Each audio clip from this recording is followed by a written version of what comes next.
The blizzard was supposed to last 2 days, and then 2 became 3. Then I was on day 4 holed up in my cabin. The only thing I could see outside was the snow, a white, shifting void that obscured the rest of the mountain range. I looked for the stars out of habit, but they were gone, buried behind layers of storm. The sky was black, thick with cloud and snow in the night.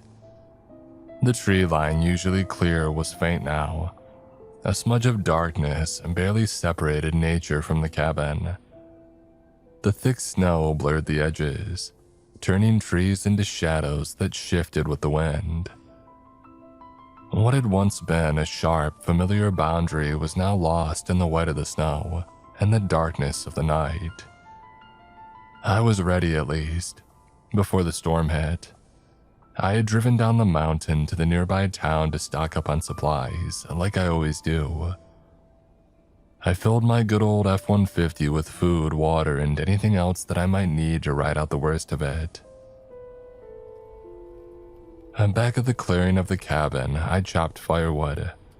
I have already got enough stacked to last through a second ice age, but it gives me something to do. Something to break up the quiet. All aspects of it. The rhythmic thunk of the axe hitting wood. The smell of fresh pine. The way the pile grows bigger with every swing. It all keeps me from thinking too much. I don't get visitors. That's not me being dramatic, it's just fact. The nearest neighbor is a 40-minute drive down the mountain, and that's when the roads are clear, which they're not. They haven't been for days. That's why when I heard a knock, I nearly dropped the mug of cocoa that I was holding. It wasn't loud, just 2 slow, deliberate raps on the door. And then nothing. I stood there in the kitchen for a few seconds and just listening, waiting to hear it again. The storm was still going strong outside, but underneath the wind, the silence settled again like a blanket. Neither a knock nor a voice calling out followed. I figured that I had imagined it. Cabin fever and all that, it wouldn't be the first time. But I walked to the door anyway. Something in me wouldn't let it go. Could have been curiosity, or maybe I was just so starved for company that I wanted there to be somebody out there. I opened the door and there he was. A kid in his early 20s maybe. He could have passed for a college student if he wasn't half frozen. His face was pale as paper, lips blue, eyes wide and glassy like he wasn't there at all. Snow clung to his coat in heavy clumps, and he was shaking so hard his teeth were clacking together. God, I said before I even thought about it. He didn't answer, didn't even look at me, just stood there trembling in the doorway like he didn't know where he was. I should have hesitated, should have asked what he was doing out in a blizzard, who he was and how he got up here. But I didn't. If I closed the door and he died out there, I would never be able to live with myself. That part of me, the part that used to be a husband, the part that could have been a father one day, it's still there somewhere, even if it's quieter now. Come in, I said. Come on, let's get you warm. He stepped inside without a word. The wind slammed the door shut behind him. He left a trail of melting snow behind him as I led him to the fire. His boots were soaked through. I had him sit on the old armchair by the hearth while I threw a couple logs on and got the flames high. I asked if he was hurt. He didn't answer. Can you talk? I tried again. Tell me your name. Still nothing. Just that 1,000-yard stare like he was looking through the fire, past it, like he saw something there that I couldn't. He looked like hell, skin pale and tight over the bone, lips cracked, nose bleeding just a little from the cold. I knelt down beside him and checked for frostbite, and that's when I saw it. On his side, and just below the ribs, his jacket torn and shirt soaked with blood, was a wound, a deep bite, ragged, raw, and dirty, turning dark around the edges. It wasn't new, a day old, maybe more. The skin around it was red and hot. "You didn't say you were bit," I muttered, more to myself than to him. He flinched when I touched it, first reaction that I had gotten out of him. His eyes snapped to mine, wild, just for a second, and then they went vacant again. It didn't look like a wolf bite. I had seen those before, hell, I've seen worse, back when I hunted more often. Wolves tear, rip, and pull. This was cleaner, too clean. I patched it up as best I could, cleaned it, wrapped gauze tight around his ribs. He winced but didn't make a sound, just watched me breathing shallow, like a cornered animal. After that, I set him up in the guest room. It had a bed, a thick blanket, and a space heater in the corner. He didn't say a word and just laid down, curled in on himself, eyes still wide open. I left him there and closed the door gently behind him. The cabin felt smaller after that, like he brought something in with him. A weight, a shift in the air. I tried to shake it. I made myself tea, sat by the fire, and held a book in my lap that I didn't read. I checked on him an hour later. He was asleep, out cold. No fever, at least none that I could feel. I left the door cracked, just in case. I must have nodded off at some point. The fire was down to coals when I woke up, house quiet as a grave. I could hear the wind screaming against the windows, the old trees creaking out front, but nothing inside. No footsteps, no coughing, no movement from the guest room. I was just about to check again when I heard the floorboard creak. He was standing in the hall just watching me. "Jesus," I said, nearly spilling my tea. He blinked, slow, looked around like he wasn't sure where he was. "Sorry," he said, voice hoarse and dry. "I didn't mean to scare you." "It's all right," I said. "You're lucky to be alive. What the hell were you doing up here?" He scratched at his bandage. "Hiking," he said, "with my girlfriend, Emma." I waited. "We were camping in the woods yesterday, no, a few nights before. Got caught up in the storm. Thought we'd hunker down and ride it out." He stopped, his jaw tightened. "We heard something. Outside the tent, I thought it was wolves. Big ones. We stayed quiet, didn't move, but it didn't matter. They tore through the side." He swallowed hard, eyes wet now, but not crying. "I ran. I didn't even see what they looked like, just teeth. It was wrong, there were too many of them." Emma screamed and then his voice broke off. "You didn't see her after that?" He shook his head. "I ran until I couldn't, and then I saw your cabin." "Hey, you're safe now, kid. Just rest." He nodded, turned, and walked back to the guest room like he was sleepwalking. I had tried going back to sleep, even poured myself another mug of cocoa just to have something warm in my hands. But the air felt heavier now, like it was pressing in on me 1 inch at a time. Sometime after midnight, I heard the floor creak. I glanced up, expecting to see him again, maybe wandering the hall confused, but there was no one. Just the faint sound of the bathroom door clicking shut at the end of the hall. The light spilled out in a thin line under the frame. I waited 5 minutes and then 10. The pipes groaned once. A long, low exhale like the cabin itself was holding its breath. And then I heard glass break. I walked to the bathroom and cleared my throat loud enough for him to hear. No response. "You all right in there?" Still nothing. The steam started seeping out from under the door, slow and crawling, hugging the floor like smoke. It looked off, not sharp and white like a shower usually gives off. This was thicker, heavier, and gray around the edges, like breath fogged on glass. I stood outside for another minute and then stepped closer. I pressed my knuckles to the door and knocked once, gently. "You hear me, son?" Silence. Not even the shuffle of movement. No cough, no running water. The wood felt cold beneath my hand. Not warm like it should be with steam coming through. Just still and dead and cold. I leaned in, pressed my ear to the door, and I listened. Nothing. Every instinct in me said, walk away, just let it be. The boy had been through hell. Maybe he needed time. Maybe he was sick.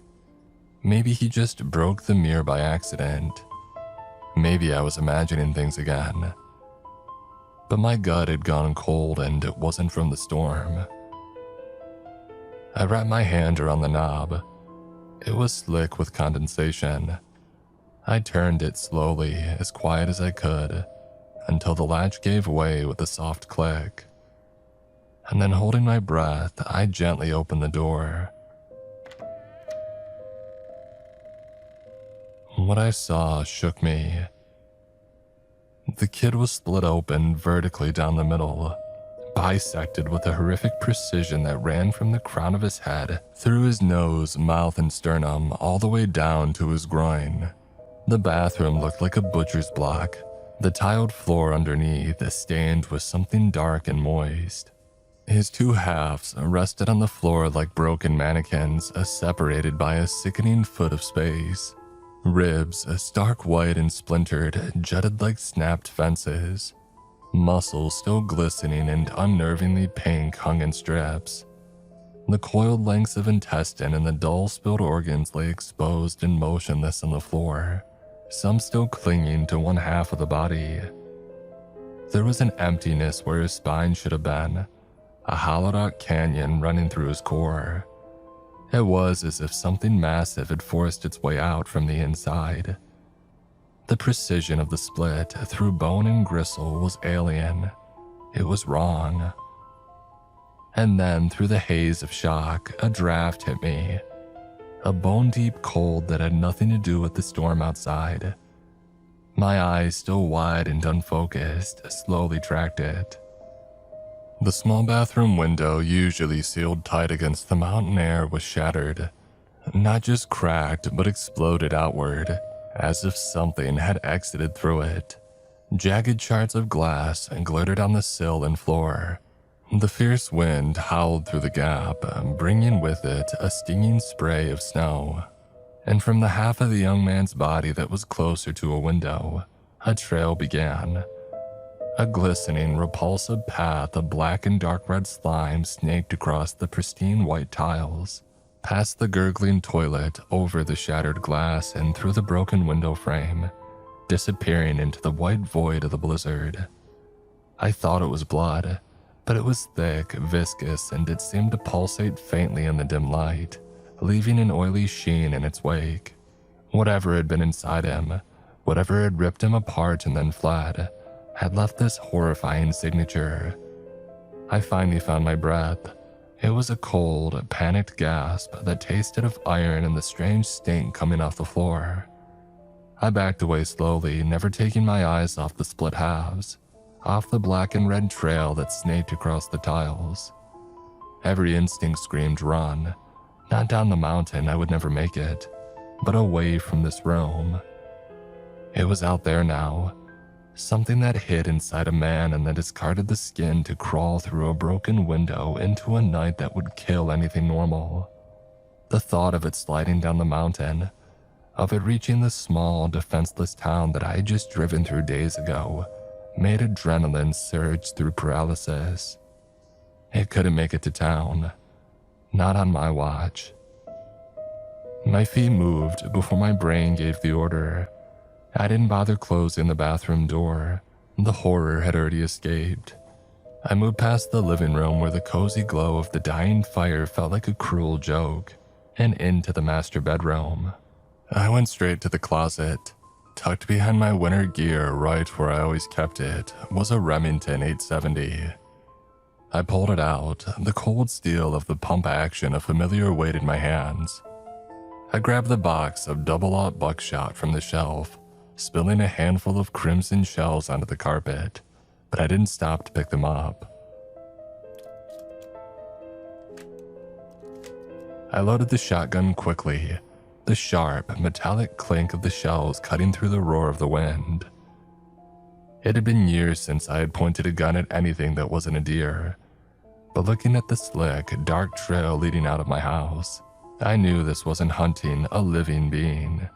This was stopping something that was already dead, something that had worn death and then shed it.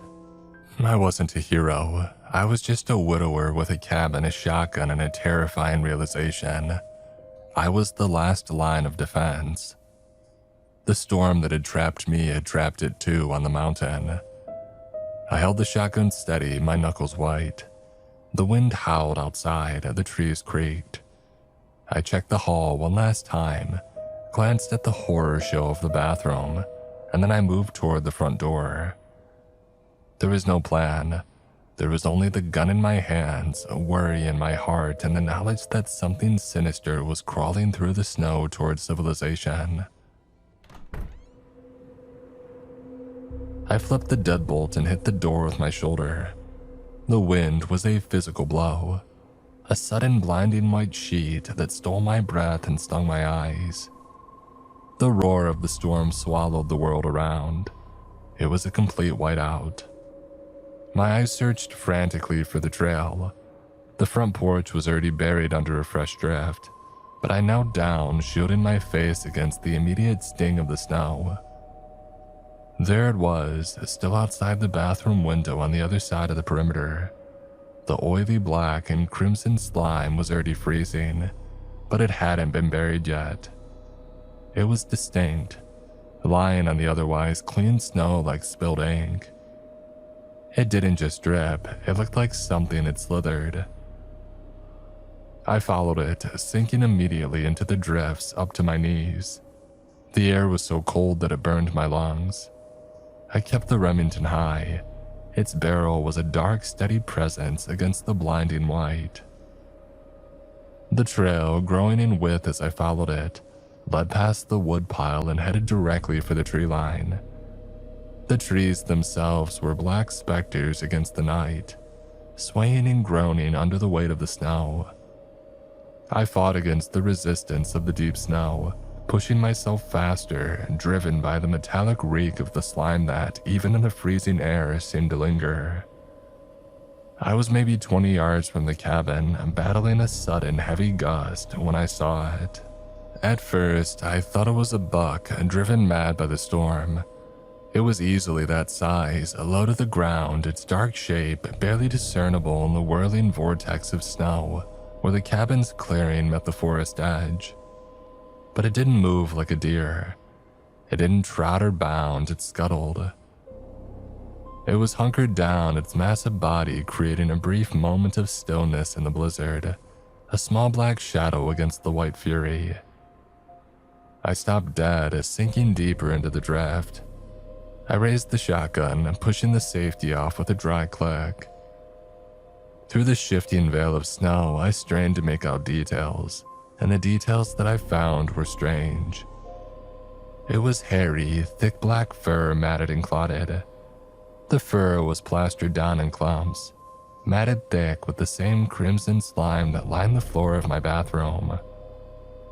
Its bulk seemed to be expanding, the hair giving it an immense, distorted volume, but the low, hunched posture suggested that it was something that preferred to crawl. It had multiple limbs, too many, working in sync to move it along the ground. Thick jointed appendages that glistened unnervingly. The sight was a sickening contradiction. The heavy dense covering of fur mixed with the raw, unnatural sheen of the slime. It looked like a living, wet wound covered in an animal's coat. and then it lifted something, its head. I realized with a shudder of pure dread.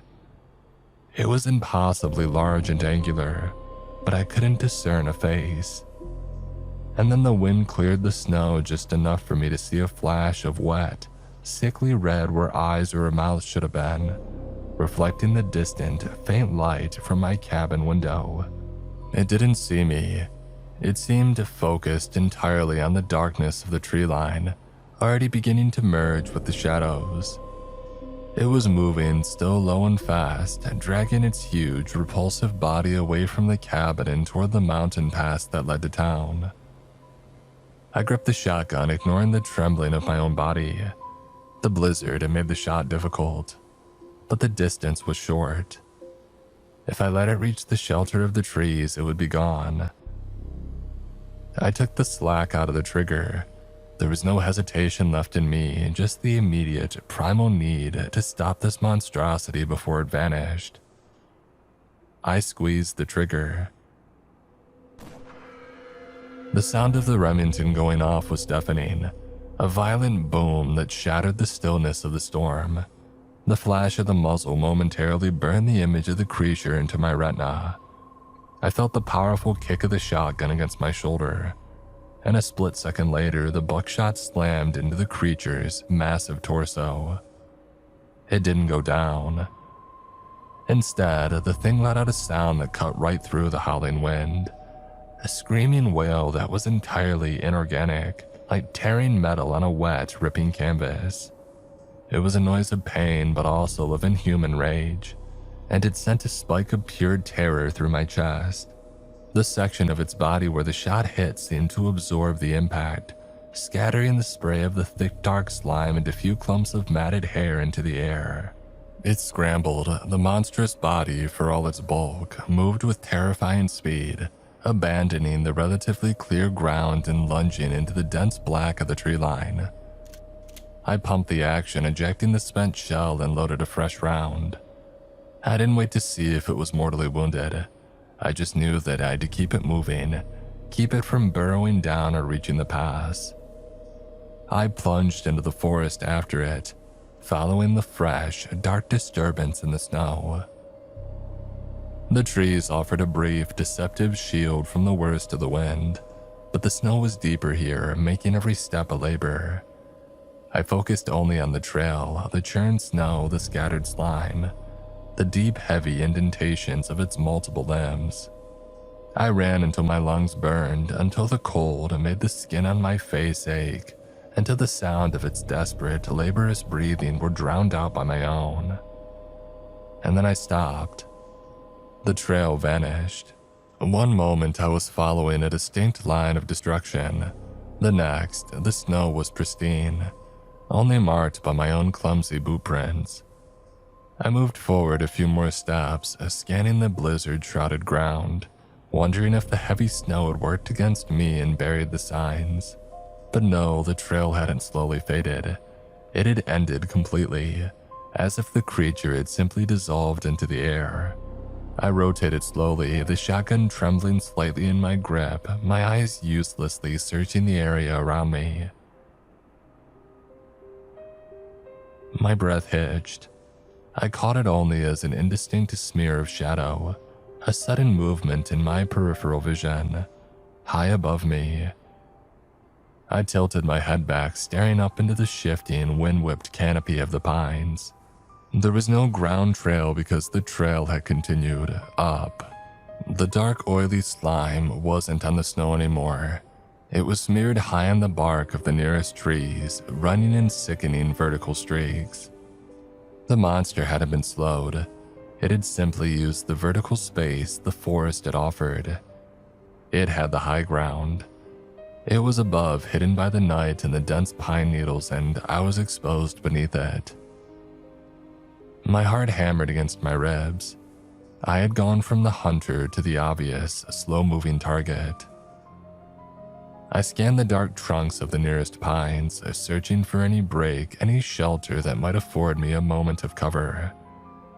About 10 feet away, a massive ancient pine had been partially uprooted long ago, its gnarled root system exposed. The dirt and thick woody roots had formed a dark, protective cave against the elements. I dove toward it, dropping to my hands and knees in the snow. I wedged myself into the space beneath the largest root, pulling the shotgun close to my chest. My back pressed against the cold, frozen earth. I held perfectly still, straining my ears against the wind, forcing myself to shrink into the shadows and the earth. It was silent again, save for the storm. The vast black space between the high branches and the low earth was now where the true danger lay. I looked up through an opening in the uplifted roots, seeing only the tangled darkness. I waited for a drop of slime, a tremor of a branch, or the silent, horrifying moment when that massive, hairy, glistening shape would descend. I stayed perfectly still, trying to slow the panicked rush of my breath. The silence, punctuated only by the wind, was unbearable. The creature was somewhere above, hunting for the man that had just fired the loud, disruptive weapon. And then the snow began to sift down, not from the storm but from the branches above. Chunks fell, followed by a sudden, heavy thud just yards away. It had dropped. The creature was on the ground again, but now it wasn't scrambling away, it was waddling. A fast, deliberate, low-to-the-earth movement, like a massive, glistening insect trying to appear harmless. Its bulk seemed even more immense now that it was no longer distorted by the heights, and I could hear the wet squelching sound of its many appendages on the snow. It moved slowly into the small clearing around my hiding spot. I was pressed so tightly against the frozen roots that the wood dug painfully into my spine, but I didn't dare flinch. I had already positioned the Remington. My shooting hand gripped the trigger, the barrel angled slightly up and out toward the opening of the root cave, resting against the snow-covered ground. The creature's movement was erratic, darting toward the tree line one moment and then pulling back. Why hasn't it found me? And then I realized it wasn't looking for me. Its massive, misshapen head was constantly sniffing the air, lifting and twisting with jerky movements. The air was thick with a howling blizzard and the scent of damp pine and frozen earth. The storm was masking my scent. The wind and the heavy blowing snow were scattering and nullifying my presence, covering the fresh trace of gunpowder and adrenaline. I was lucky. The storm had become my unintentional ally. After a few minutes, the sniffing paid off. The waddling ceased, and its massive, slimy, hairy form turned directly toward my root cave. It approached the gap between the thick roots, filling the dark space with its bulk. It was so close that I could feel the minute vibrations of its weight disturbing the ground. And then its head lowered. The snow cleared just long enough for me to see the details that I hadn't been able to discern in the blizzard. Its head was roughly the size of a buck or a moose skull, but hideously wrong. The bone structure was too broad, too blunt. It had no discernible eyes, just wide swaths of slick, wet flesh the color of old blood. It wasn't just fur that covered it. Its thick, dark hair was matted with the slime, forming a repulsive, heavy mane. Interspersed within this mane were a horrifying number of short, glistening, leech-like appendages that writhed slightly in the cold air, tasting and searching. And then it was inches from my face. I could smell the metallic stench of the black slime mixed with the sour, coppery odor of raw meat. I was looking into the mouth of the nightmare that had walked out of a man. One of the slick, worm-like appendages darted out, brushing against the tip of my nose. In that instant, it knew. The thing recoiled slightly, its large, blunt head drawing back, the wet flesh of its face tightening into an expression of immediate, primal recognition. The meal was found, the obstacle identified. It was about to strike. But I didn't let it. I drove the barrel of the Remington up and sideways, the muzzle nearly touching the side of its monstrous head. The blast was muffled and wet, an awful contained thunder. The buckshot tore into the creature's skull from below when the thing erupted, a horrifying geyser of black slime, wet fur, and bone fragments sprayed into the roots above me. The creature shuddered once, a massive, muscular tremor before its great weight collapsed. It didn't fall on me, thankfully, but it landed directly outside my hiding spot, its massive body completely blocking the entrance. I lowered the shotgun, the noise of the ringing in my ears louder than the wind. I was trapped beneath a mountain of steaming, reeking horror. The ringing in my ears faded slowly, replaced by the sickening sound of hot, wet matter sizzling on frozen snow. I was entombed. The creature's immense, cooling mass was pressed against the root system, sealing the entrance to my makeshift bunker. I could hear the wind now, muffled by the sheer volume of dead, hairy flesh. I lowered the shotgun slowly, my entire body shaking with a delayed, violent reaction. The smell was overwhelming now, a blast of copper, sulfur, and the sour stink of the creature's slime. The muzzle of the Remington was coated in it. I had to get out. If the blizzard kept up, I'd be trapped here beneath a rotting carcass until the spring melt. I shoved the shotgun's barrel against the creature's flank, testing the weight. No movement. It was like pushing a felled, waterlogged oak tree. I shifted my weight, reaching with my free hand, and finally found the edge of the root that had protected me. I pressed my shoulder against the dirt wall and pushed, straining. The corpse moved an inch and then sank back. I had to try a different way. I turned the shotgun around and used the thick, heavy butt of the stock to scrape away the dirt and packed snow behind me, burrowing deeper into the root system. The ground was hard and frozen, but the shotgun butt gave me just enough leverage to widen a small, cramped gap between two lateral roots. Gasping, I barely squeezed through the opening. I emerged on the far side of the massive pine away from the creature's bulk. I stood up slowly, my heartbeat pounding in my temples, and I walked back over to look at the kill. It lay motionless, its multi-limbed body contorted awkwardly on the snow. But something was wrong. Where the head had been, there was only a ruin of black fur and pulped bone. Yet a thin, milky white steam was rising from the wound. And then I noticed the blood or lack of it. It wasn't bleeding out. The dark black-red slime was only slowly oozing, congealing almost immediately in the bitter cold. The buckshot had caused massive trauma, but the creature's internal volume seemed insufficient for its size. It felt like I had shot a sack of thick fluid rather than a complex biological organism. My eyes caught something on the creature's massive flank, where the first blast of buckshot had hit it. The matted fur had been stripped clean, revealing the skin beneath. It was pale, slick, and thin, stretched tight over the enormous frame. The skin was visibly healing and slowly knitting itself back together. The gaping holes from the shot were shrinking, the raw, pink-red tissue pulling toward a center point. It was a terrifying, impossible regeneration. The steam wasn't from cooling blood. It was from a burning internal process. My breath hitched.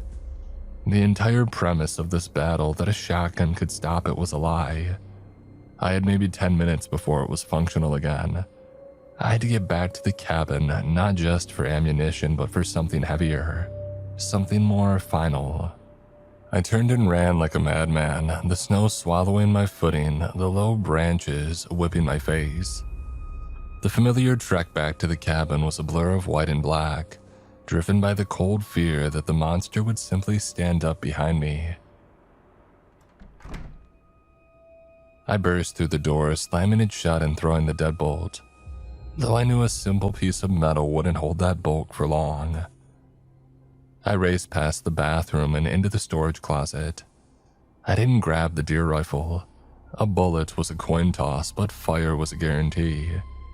And tucked behind the winter tires were 2 red 5-gallon jerry cans, one for the snowmobile, one for the backup generator. I grabbed the can of kerosene too. It would burn slower and hotter than gasoline, and I yanked it out. Next, I needed a wick. I dove into the kitchen, grabbed the thickest rag that I could find, a towel that I used for drying dishes, and I stuffed it into my pocket. The light was my last stop. I opened the kitchen drawer and snagged a long, thin butane lighter used for starting the pilot light. I was ready, but not fast enough. The quiet, heavy silence that I had endured for the past few months was broken up by a sound that I had only heard when cutting down trees. A slow, heavy ripping sound coming from the side of the cabin, the side where the bathroom window was. It had found its way back. The hole that it had created to exit the young man's body wasn't large enough for its current monstrous size, and it wasn't trying to climb through the window. It was tearing the wall apart. I could hear the sickening crunch of frozen pine breaking and the sound of thick wood snapping. I had to assume that it was fully healed or close enough to it. The storm, which had given me cover, now threatened to bury me inside my own cabin if I wasn't careful. I had to take the fire to the monster. I yanked the front door open, the kerosene can heavy and cold in my hand, and I plunged back out into the blizzard. The creature wasn't at the door. I rounded the corner of the cabin, the heavy kerosene sloshing, and I saw the damage. A huge section of the wall near the bathroom was ruined. Wood splintered and insulation streaming out like cotton guts. The creature was there, its massive steaming head pulled back from the shredded wall. It saw me instantly. The bluff of the blizzard had been called. I was standing in the open and it was less than 20 feet away. It began its repulsive, slow waddle toward me. Its limbs churned the snow, the black slime glistened. Its regenerating head tilted low. It was honed in on me. I dropped to a knee, pulling the heavy can close. I twisted the plastic cap off and then tore the towel from my pocket, shoving one end into the neck of the can to soak. The stench of the oil and the creature's musk mingled horribly in the cold air. The monster was 10 feet away. I didn't try to aim, I just tipped the heavy can and began to drench the path between us as I walked backwards. I emptied half the 5 gallons in a wide black arc right into the snow and across the creature's forelimbs. The kerosene didn't mix with the snow. It simply stained it, turning the white ground into a shimmering black slick. The creature didn't stop. It waddled right through the flammable pool, its greasy fur absorbing the oil. As the beast closed the distance, close enough now that I could feel the steam emanating off of it, I pulled the soaked towel out and threw the can aside, and I flicked the butane lighter. The thin blue flame fought the wind for a fraction of a second and then it held. With a final, desperate roar to myself, I lit the kerosene-soaked rag like a torch, and I threw it directly at the monster. It hit the creature's torso and the effect was instantaneous and brutal. The oil-soaked fur and the slick, saturated snow trail ignited with a violent whoosh.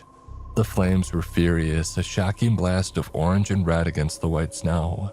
The creature was engulfed in a terrible screaming pillar of fire. The kerosene and the creature's own slick, greasy essence fed the flames instantly, making them burn with a blinding hot intensity. The monster shrieked, a sound of agony and pure animal terror, and began to thrash violently in the fire. It wasn't waddling anymore, it was rolling in the snow, trying to beat out the inferno. Fortunately for me, the flames stuck to its oiled coat like glue. It was a chaotic, burning silhouette against the backdrop of the swirling blizzard. The thick black smoke was lost immediately in the swirling white. I backed away. The heat of the fire was a shocking contrast to the bitter cold. I watched the creature convulse, unable to stop the burning, unable to heal what was being systematically destroyed. The smell of burning hair, oil, and something metallic sweet was nauseating. Finally, after a minute that felt like an hour, the thrashing had stopped. The creature lay still, a massive charred monument to my desperate resolve. The fire still raged, but the movement was gone. I leaned against the icy wood of the cabin, the shotgun forgotten at my feet. The flames were already starting to melt a ring of snow around the body, but the blizzard had continued to rage. The intense heat from the burning carcass was already beginning to recede, fighting a losing battle against the continuous onslaught of the blizzard. I stood for a moment, letting the sheer exhaustion wash over me, before the pragmatism and determination of the mountain man kicked in. The fire was dying, and what was left of this thing couldn't be allowed to heal or even to rot here. I grabbed the heavy kerosene can and emptied the last of its contents onto the smoldering pile, coaxing the flames back into a furious, consuming roar. I moved the equipment inside and then returned to the blazing carcass with my axe. It took a sickening 15 minutes of hacking and separating what little was left of the creature's bulk. I dragged the black, escaping chunks through the snow and tossed them back into the heart of the blaze. The air was thick with the stench of oil and the sweet, terrible smell of burning meat. I was purging the mountain of this evil. When I was done, only a patch of melted snow and a few glowing embers remained. I stood over the pyre, the axe handle cold in my numb hands, watching the last of the embers fade into the furious white. I turned, intending to head back inside, locked the doors, and faced the grim reality of the split body in the bathroom. And that's when I heard it. It wasn't the wind and it wasn't the groan of a tree. It was a faint, wet screaming wail, identical to the sound the creature had made when the buckshot had first hit it. The sound of ripping canvas and tearing metal. It came from the same direction as the first time, from the depths of the tree line, from where the young man had come. I spun around, bringing the axe up like a shield, searching the blinding, swirling storm. My mind immediately went to the rifle, the thing that I had left behind in the house in my haste. I had nothing but a bloody, snow-covered axe and a dead fire. The wail came again, closer this time, high-pitched and choked. I took a step backward, preparing to fight, when a memory finally pierced the fog of panic. The young man's vacant eyes. The young man's vacant story. I was hiking with my girlfriend, Emma. Shit.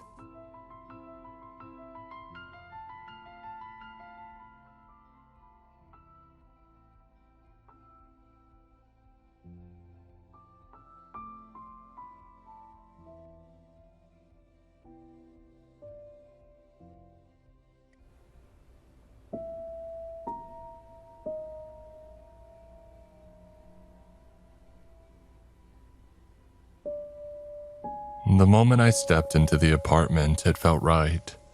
It was small, yes, but it was mine. After years of moving from one shared space to another, I was ready for something of my own, even if it was just this modest one-bedroom on the outskirts of the city. The rent was reasonable, the area quiet, and best of all, it was a space that I could shape to my liking. No more tiptoeing around roommates' habits or schedules. This place was a fresh start. The building itself was older, maybe from the 1970s, with the usual quirks of an aging structure. The hallway leading to my door smelled faintly of cleaning products and mildew, the paint peeling slightly at the edges, but I figured I could live with it. It added character, I thought.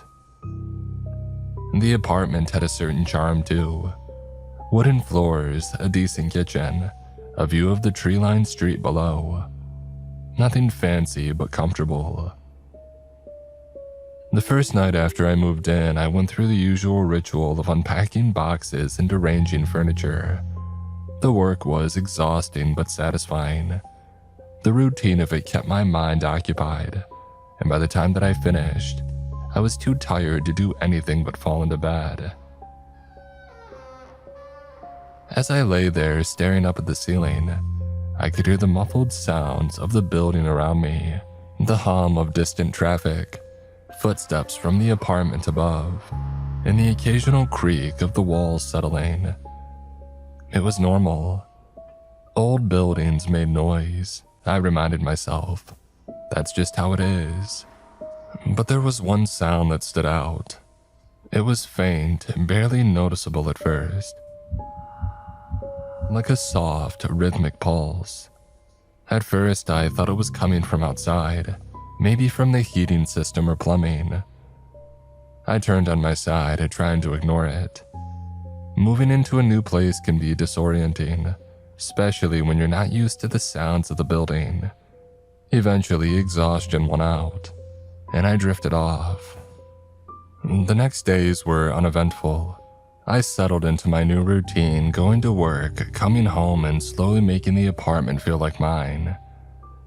I found a local cafe down the street, started exploring the neighborhood a bit, and even managed to meet one or two of the neighbors. Everyone was polite, but they kept to themselves. It was exactly what I wanted. Quiet, low-key, and uneventful. But that sound, that faint, rhythmic pulse, it kept coming back. At first, I only noticed it at night, when the apartment was still and there was nothing else to distract me. I'd be lying in bed, trying to relax, and there it was, a steady, almost mechanical rhythm, like breathing.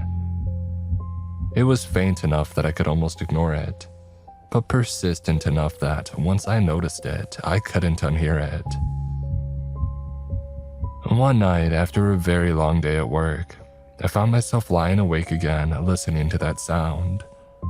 It seemed to move, or maybe it was just my imagination, but I could swear that it wasn't coming from one fixed place. It shifted, first near the bedroom and then closer to the living room.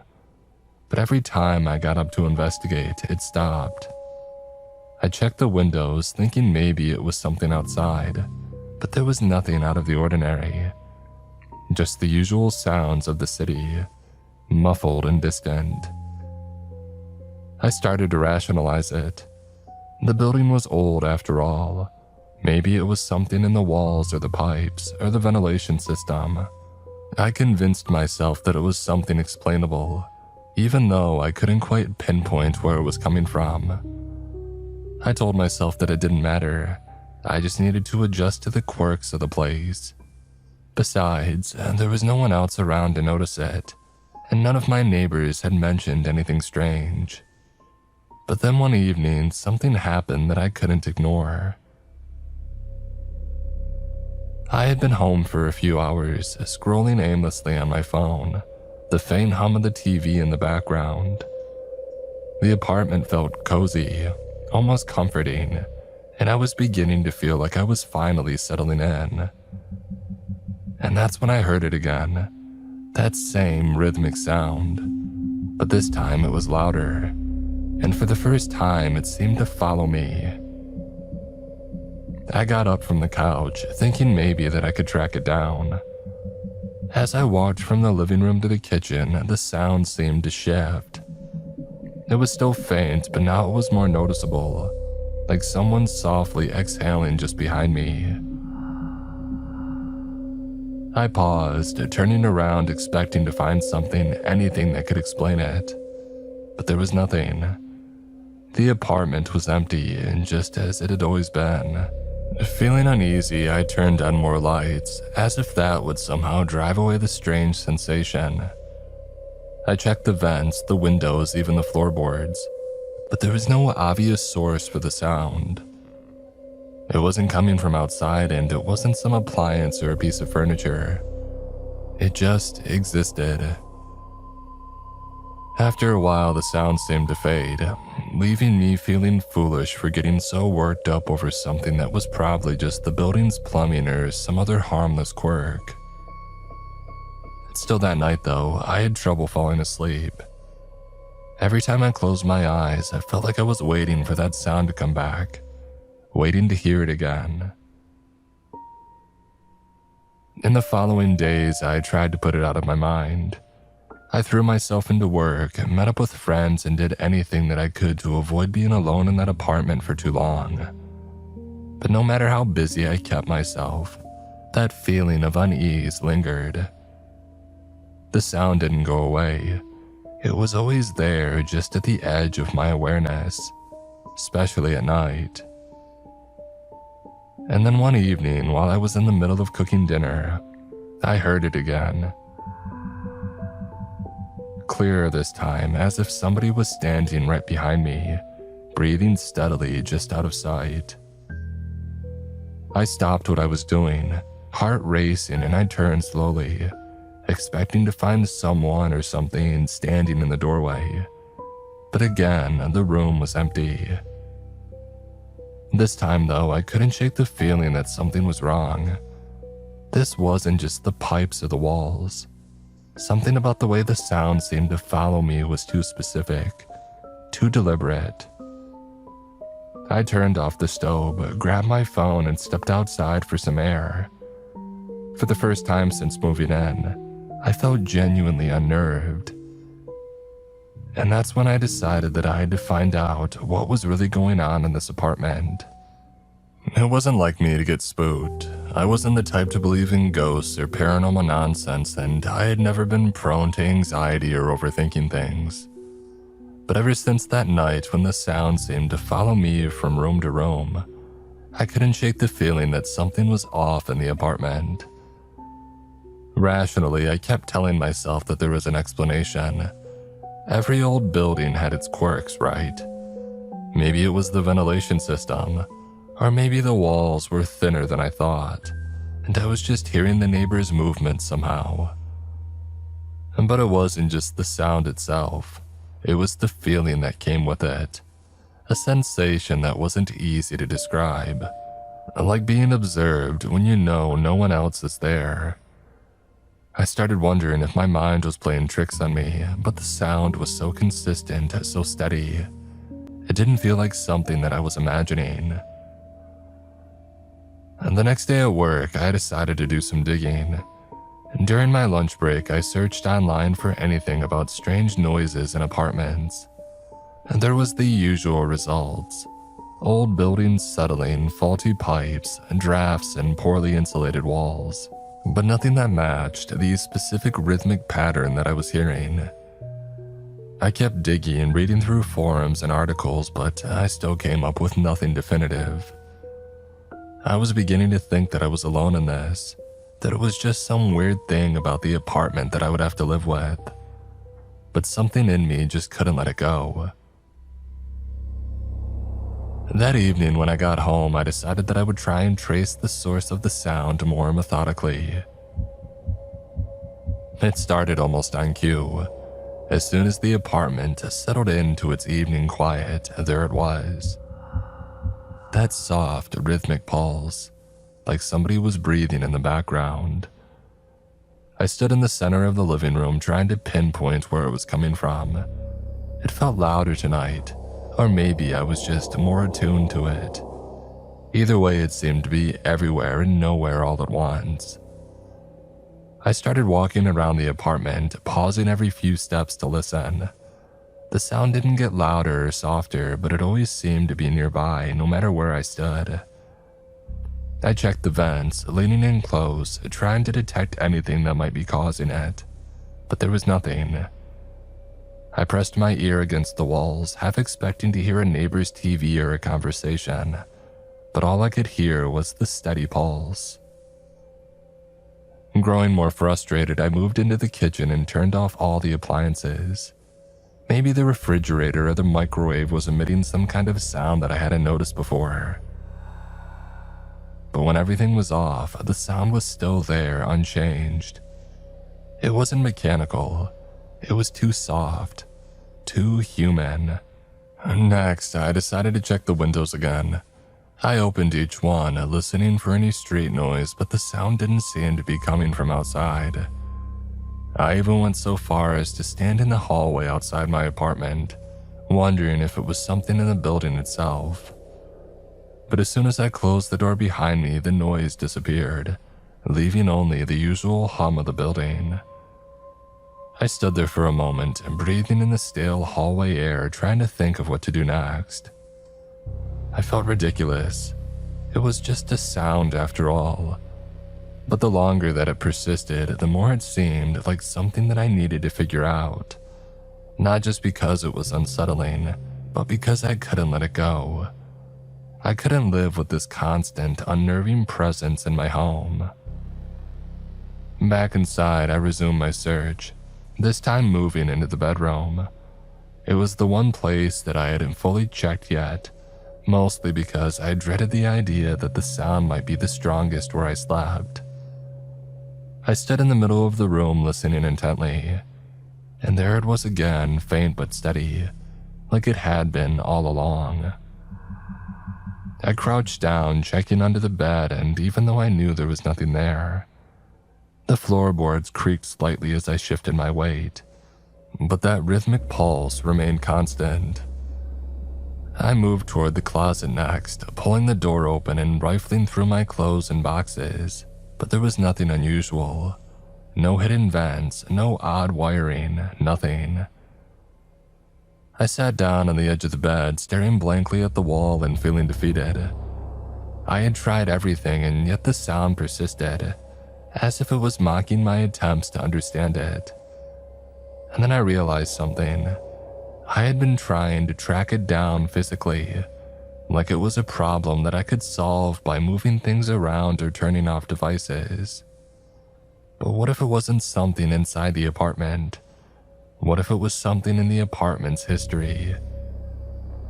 The thought made my skin prickle. I didn't like the direction that my mind was going, but I couldn't ignore the fact that nothing that I had done so far had made a difference. I grabbed my laptop and sat at the kitchen table, determined to find out more about the building. It didn't take long to track down basic information.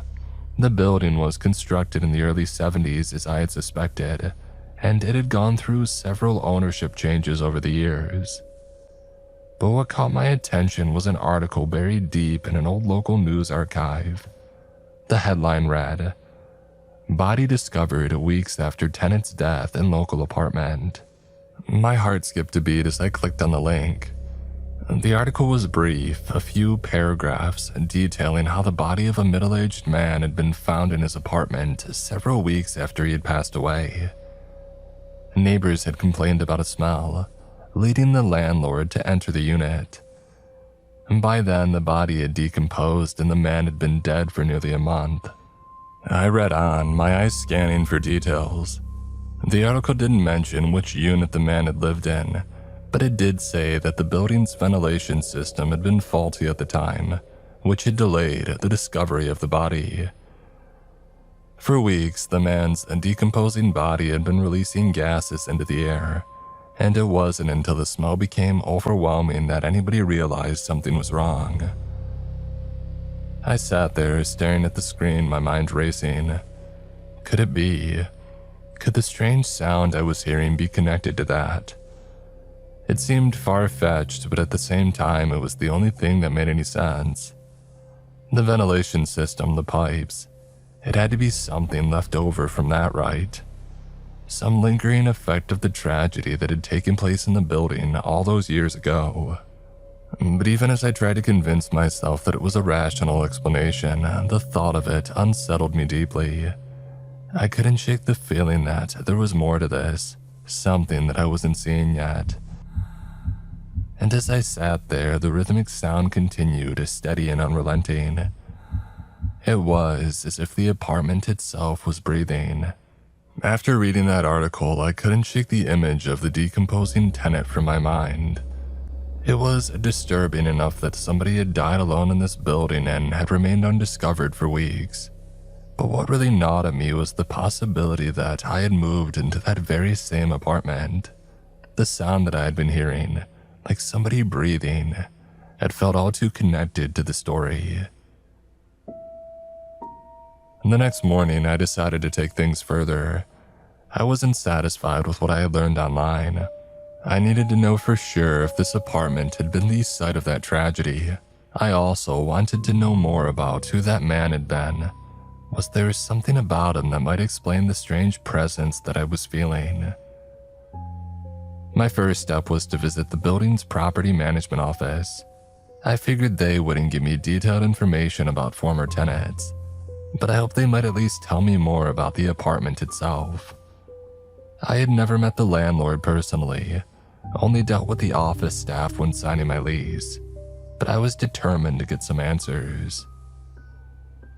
I walked over to the office, a small, unimpressive space tucked behind the main building. The receptionist at the front desk glanced up as I entered, giving me the bored, detached look of somebody who had dealt with too many tenant complaints. I cleared my throat and tried to sound casual. "Hi, I live in apartment 6B, I said, leaning on the counter. "I was wondering if you could tell me anything about the history of the unit. I'm just curious about who lived there before me." She frowned slightly, typing something into her computer. "Is there a problem with the unit?" she asked without looking up. "Oh, no problem," I replied, though I could hear the nervousness creeping into my voice. I heard something about the building's ventilation system being an issue a while back, and I was curious if it affected my apartment. I like to know the history of places that I live in, you know." The receptionist hesitated, her fingers still hovering over the keyboard. "The building's old," she said, in a tone that suggested she didn't want to deal with whatever concern I might bring up next. "There have been repairs over the years, sure, but we take care of any major issues. If you're having a problem, I can send maintenance." I shook my head quickly. "Oh, no, it's not that, it's just, was there ever an incident in that apartment? Like, did something happen to a former tenant?" Her eyes flickered with something like recognition. She glanced at the screen in front of her again and then back up at me, her expression guarded. "I'm not really supposed to share details about previous tenants," she said slowly, choosing her words carefully. "But there was an incident. It was a long time ago." I leaned in, my curiosity growing. "An incident? What kind?" The receptionist glanced around, as if checking to see if anybody else was listening, and then lowering her voice, she said, "A man passed away in the apartment a few years ago.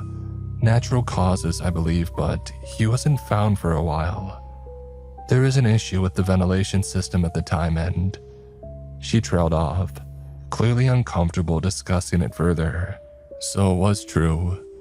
My stomach twisted as I realized I had been right. I was living in the same apartment where that man had died. I thanked the receptionist and left the office, my mind racing. I had the confirmation that I needed, but it didn't make me feel any better. In fact, it only made things worse. The idea that I had been hearing something connected to that man or to his death was too unsettling to ignore now. I couldn't just write it off as pipes or ventilation noises anymore. There was a connection between the sound and the history of the place, even if I couldn't fully explain it yet. Back in the apartment, I found myself more aware than ever of the space around me. Every corner, every wall felt heavy with the knowledge of what had happened here. I tried to keep myself busy, telling myself that it was all in my head. But the sound was there again that night, steady again, as if something was lingering just beneath the surface of normal life. That night, I barely slept. My thoughts kept returning back to that article, to what the receptionist had confirmed. I found myself wondering about the man who had died here. Who was he? How had he ended up alone and unnoticed for so long? I tried to picture his final moments. Did he know that he was going to die? Had he tried to call for help? But no one heard him. And the next morning, I decided that I needed more information. I had to understand the full story. I couldn't keep living in this apartment with these half-formed suspicions lurking in the back of my mind. And so I turned back to the internet, this time searching more specifically for details about the man's death. It took a while, but I eventually found a few more references to the incident. The man's name was Michael Harris. He had been in his late 50s, lived alone, and from what I could gather had no close family or friends nearby. His death had gone unnoticed for weeks, and by the time the building staff had discovered him, his body had already begun to decompose. The article mentioned that neighbors had complained about the smell, but it wasn't until the stench became overwhelming that anybody had thought to check on him. Reading about Michael Harris sent a chill through me. The idea of dying alone with nobody there to care or notice was horrifying in itself. But something about the way the article described the discovery of his body stuck with me. It mentioned that the ventilation system had been pumping air from his apartment into the rest of the building, which was why it had taken so long for anyone to realize something was wrong. I thought back to the sound that I had been hearing, that breathing like pulse. Could it really be that simple? Was I hearing something left over from that faulty ventilation thing? Maybe it wasn't supernatural after all. Maybe it was just the remnants of old air, trapped in the ducts, still circulating through the building. But even as I considered that explanation, I couldn't shake the sense that there was more to it. I couldn't ignore how specific the sound felt, how it seemed to follow me, to shift in intensity depending on where I was in the apartment. It wasn't just an ambient noise. It felt alive. And that evening I made a decision. I couldn't live like this, constantly wondering and second-guessing myself. I needed to confront whatever was happening once and for all. I waited until nightfall when the apartment was at its quietest, and then I sat in the living room listening. The sound was there as always, soft but present. I focused on it, trying to pinpoint where it was coming from. It was faint at first, but after a few minutes, it grew louder and more distinct. I stood up and began to follow it, moving slowly through the apartment, from the living room to the kitchen and then back to the bedroom. It seemed to move with me just as it had before. But this time I wasn't going to let it scare me. I was going to face it head on. And then as I stood in the doorway of the bedroom, something strange happened. The sound stopped. Complete silence filled the room. And for the first time, I felt truly alone in my apartment. That silence was heavier than any noise that I had ever heard. It pressed against me, thick and suffocating, as if the absence of the sound was more oppressive than its presence had ever been. I stood in the bedroom doorway frozen, waiting for the pulse of that noise to return. But it didn't. Instead, there was nothing, just the quiet hum of the city outside, muffled and distant. I tried to tell myself that this was a good thing. Maybe I had finally figured it out, or maybe the sound was just some odd quirk of the building that had now resolved itself. But deep down I knew that it wasn't over. Something had shifted in the apartment, and the silence wasn't a relief. It was a warning. That night I barely slept again, but it wasn't the sound keeping me awake this time. It was the lack thereof it. The way the apartment felt unnaturally still, like it was holding its breath. I lay in bed staring at the ceiling, trying to rationalize everything that had happened. The more I thought about it, the more the pieces didn't quite fit together. The ventilation system theory seemed plausible enough, but why had the sound felt so personal? Why had it followed me, or at least seemed to? By the time morning came, I was exhausted and jittery, unable to shake the unease that clung to me. I went through my day at work in a fog, barely able to even focus. My mind kept drifting back to the apartment, to that silent, unsettling space that I had left behind. I considered calling someone, maybe a friend or even a professional, just to get another perspective. But what would I say? Hey, I think my apartment might be haunted, but don't worry, it's probably just bad ventilation. I knew how ridiculous it sounded, and I wasn't about to embarrass myself over something that I couldn't even explain properly. When I got home that evening, I half expected the sound to be waiting for me, picking up right where it had left off. But as I opened the door, I was greeted with the same thick silence. The apartment, it felt different now, not just quiet, but empty in a way that it hadn't been before. I set my keys on the counter, listening for any hint of the familiar noise, but all I heard was the faint hum of the refrigerator. I tried to settle into my usual routine, cooking dinner, watching TV, but everything felt off. Every creak of the floorboards made me jump. Every little noise from outside the window felt like an intrusion. I was on edge, constantly waiting for the sound to come back, for the rhythm to start up again, but it didn't.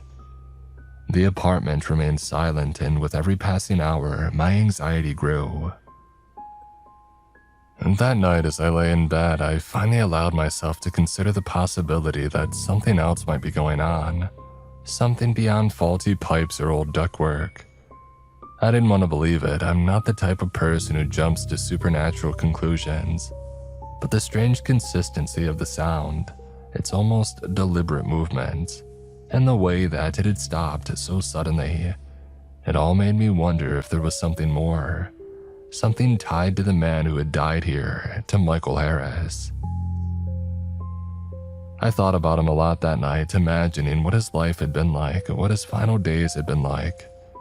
Alone in this very apartment, unnoticed by anyone. I wondered if he had felt the same sense of isolation that I was feeling now, if he had heard the same noises, or if this was something new, something connected to his death or maybe even to me. The more I thought about it, the more unsettled I became. Eventually, exhaustion took over and I drifted into a fitful sleep, but it wasn't a restful sleep. My dreams were disjointed, full of fragmented images. Michael Harris's face, the empty hallways of the building, the rhythmic pulse of that sound echoing in the background. In one of the dreams, I was standing in the middle of the apartment, listening and waiting for the sound to start. But instead of hearing it, I saw it. Ripples moving through the air like invisible waves. And in the middle of those ripples was a figure, standing perfectly still and watching me. I woke up in a cold sweat, my heart pounding, the apartment still dark and silent around me. I lay there disoriented, trying to shake the feeling of the dream, but it clung to me. The figure, the ripples, it felt too real and too vivid. I rubbed my eyes and glanced at the clock. It was just after 3 a.m. That's when I heard it. It started quietly at first, so faint that I almost thought that I was imagining it. But as I lay there holding my breath, it grew louder. That same pulse, steady and soft, just like before. It was back. I sat up in bed, my heart racing again, and I listened. The sound wasn't coming from the bedroom this time, it was coming from the living room. I swung my legs over the side of the bed and stood up, moving slowly toward the door. The sound grew louder as I got closer, still soft, but now unmistakable. It was as if somebody was standing just beyond the living room, breathing slowly and deliberately. I stepped into the hallway, my feet moving almost on their own. My mind was racing, trying to make sense of it, but nothing added up. I wasn't scared exactly, but I was tense, every muscle in my body on high alert. I told myself that I was going to confront it. Whatever it was, there had to be an explanation. As I reached the living room, the sound seemed to shift, like it was moving once again, just beyond the edge of my awareness. I stopped in the middle of the room, standing perfectly still, and I listened. The pulse was steady now and louder than before, but still soft enough that it felt distant, like it was coming from just beyond the walls. And then as suddenly as it had started, the sound stopped again. I stood there in the middle of the living room, surrounded by silence, my breath shallow and my pulse racing. I didn't know what to do. I had no idea where the sound had gone or why it had stopped. All I knew was that it had come back, and this time it felt different, more deliberate and more aware. I glanced around the room, searching for anything out of place, but everything looked normal. Just my furniture and my belongings, the same space that I had been living in for weeks. But something had changed. I could feel it in the air, and the way the silence seemed to press against me, almost suffocating. I was no longer alone in the apartment. I backed slowly out of the living room, retreating to the hallway, my eyes scanning the space around me. Every instinct told me to leave, to get out of the apartment and figure this out from a safe distance, but I didn't move. I couldn't. Something was keeping me there, holding me in place, as if I needed to see this through, to find out what was really happening. I stood in the hallway for what felt like an eternity, listening, waiting for that sound to return, but it didn't. The silence remained, thick and heavy, wrapping around me like a blanket. And then, just as I was about to turn and go back to bed, I heard something new. It wasn't the sound this time. It was a soft creak, like a floorboard shifting under the weight of something. Or someone. I turned slowly, my heart in my throat, and I saw it. There in the doorway of the bedroom stood a figure. It was faint, almost like a shadow, but it was there, unmoving and watching me. For the first time since this whole thing started, I felt real fear. The kind of fear that grips you so tightly that you can't move, you can't think, you can't breathe. And in that moment I knew, whatever had been making that sound wasn't just in the walls. It was here with me. For a moment I couldn't move. I stood frozen in the hallway, staring at the figure in the bedroom doorway. My brain struggled to process what I was seeing, to fit it into the realm of reality, but nothing about this felt real. The figure was just standing there, barely more than a shadow, its shape indistinct but unmistakably human. Every rational part of me wanted to believe that it was a trick of the light, a figment of my sleep-deprived mind. Maybe I was still dreaming, caught in the fog of that strange half-sleep state where everything feels off but plausible. But this wasn't a dream. The figure didn't move, but its presence was palpable. Like the weight of eyes on you when somebody's staring, that invisible pressure in the air that makes your skin crawl. I took a step back, my breath coming in shallow, uneven bursts, trying to force myself to think clearly. I should have run. I should have turned and bolted out of the apartment, but my legs, they didn't cooperate. Fear had a grip on me now, squeezing tighter with every second that passed. My mind raced through possibilities, desperate for an explanation, an intruder, a shadow, a reflection, but none of them made sense. I blinked hard, my vision blurring slightly as I did, and for a split second, the figure seemed to waver, almost like it wasn't fully solid, but it was still there and still watching. A sudden thought hit me like a bolt of lightning. Michael Harris. Was this him? Was this what was left behind, lingering in the apartment after his death?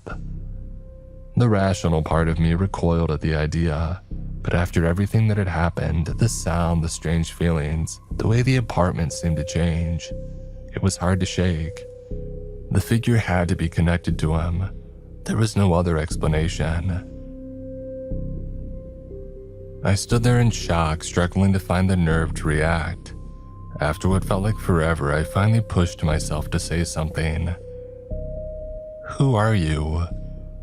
My voice came out quieter than I'd intended, barely more than a croak, but it was enough to break the silence. The figure didn't move, didn't respond, it just stood there, a dark shape in the doorway like it was waiting for something. The stillness of it was almost worse than if it had moved. There was something unnatural about how it just remained motionless without a sound. I took another step back, my legs shaking. My mind screamed at me to get out, to run, but I couldn't bring myself to turn away. Something about this moment felt final, like I had reached the point of no return. I needed to know what this was, what had been haunting me ever since I had moved in. I forced myself to speak again, louder this time, trying to keep my voice steady. "Are you Michael Harris?" The second that the name left my lips, the figure shifted. It was subtle, just a slight tilt of the head, but it was enough to make my blood run cold. The name had meant something. I felt it, like the air in the room had suddenly changed, like a weight had lifted or maybe shifted. The figure still didn't speak, but its attention was unmistakable. It was as if I had acknowledged something that had been waiting to be seen. My heart hammered in my chest, and I couldn't tell if I was more terrified or relieved. Terrified because whatever this was, it had just responded to me. Relieved because at least now I knew I wasn't losing my mind. I hadn't been imagining the strange noises, the sense of being watched. This thing, this presence, it had been here all along. I took a deep breath, trying to steady myself. If this was Michael Harris, if this was some remnant of his life, then maybe there was a way to help him. Maybe he was stuck here lingering in the apartment, unable to move on because nobody had noticed him in life, and now nobody was paying attention in death. "What do you want?" I asked, my voice shaking. "Why are you here?" The figure didn't move again, but the air around me felt charged, like the space was holding its breath. I realized then that the sound that I had been hearing, the rhythmic breathing like pulse, it had completely stopped. The apartment was silent, as if everything had gone still, waiting for something to happen. I took another step back, and as I did, the figure seemed to fade slightly, as if it were being pulled away. I blinked, and when I opened my eyes again, it was gone. The doorway was empty. I stood there trembling, trying to process what had just happened. My mind raced, replaying the encounter over and over, trying to make sense of it. I had seen it, I had seen something, but now it was gone, leaving me alone in the quiet apartment. I wasn't sure how long I stood there, staring at the empty space where the figure had been. But eventually my legs gave out and I sank onto the couch, my hands shaking. The adrenaline that had been coursing through me drained away, leaving me exhausted and confused. What had I just experienced? Was that really Michael Harris? Was I imagining things, or was this apartment truly haunted by some lingering presence? I didn't sleep that night, I couldn't. Every creak of the floor, every shift of light had me on edge, waiting for that thing to return. But it didn't. The apartment stayed quiet, as if whatever had been haunting me had finally gone. The next morning, I made a decision. I couldn't stay here any longer. Whatever was in this apartment, whatever had been following me, I didn't want to find out any more than I already had. I packed my things in a frenzy, barely stopping to think, throwing clothes and belongings into bags as quickly as I could. As I walked out of the building for the last time, I didn't look back. I couldn't. All I knew was that I needed to get as far away from that place as possible. It's been a few months since I left the apartment, and I still think about it sometimes. About the figure, about the sound, about Michael Harris. I don't know what it was that I saw or why it was there, but I do know one thing.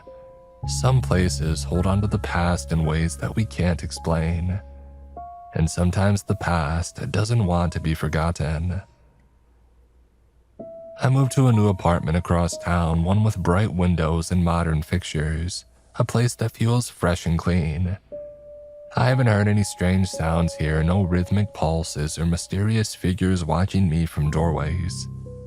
Life has returned to normal, or at least as normal as it can be after an experience like that. But sometimes late at night when everything is still and quiet, I can't help but listen just to make sure. And every so often I think I hear something, a faint steady sound, like someone breathing.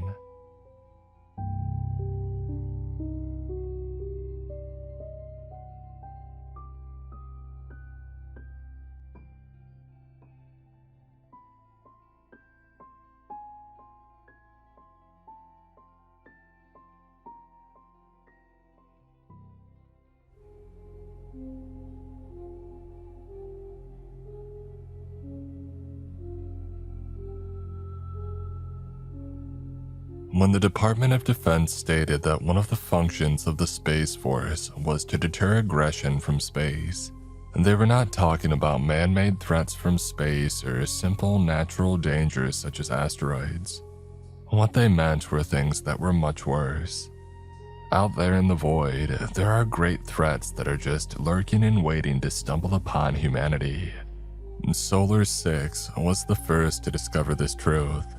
Launched as part of the then Air Force Space Command's confidential solar reconnaissance program, the purpose of the initiative was to explore the solar system for a future military application. At the time, the Russians were doing something similar, with them having sent at least 2 probes before our first could even get off the ground. Not wanting to lose the ultimate high ground, Space Commander hastily created and launched interplanetary space probes in order to catch up. And despite being developed in a rush, the probes were well equipped with a powerful array of sensors and visual monitoring equipment, with a lot of the technology used being far greater than what NASA had at the time.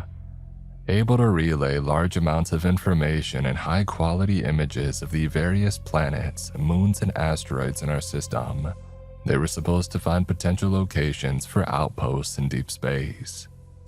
However, what they found instead broke everything that we knew about the universe.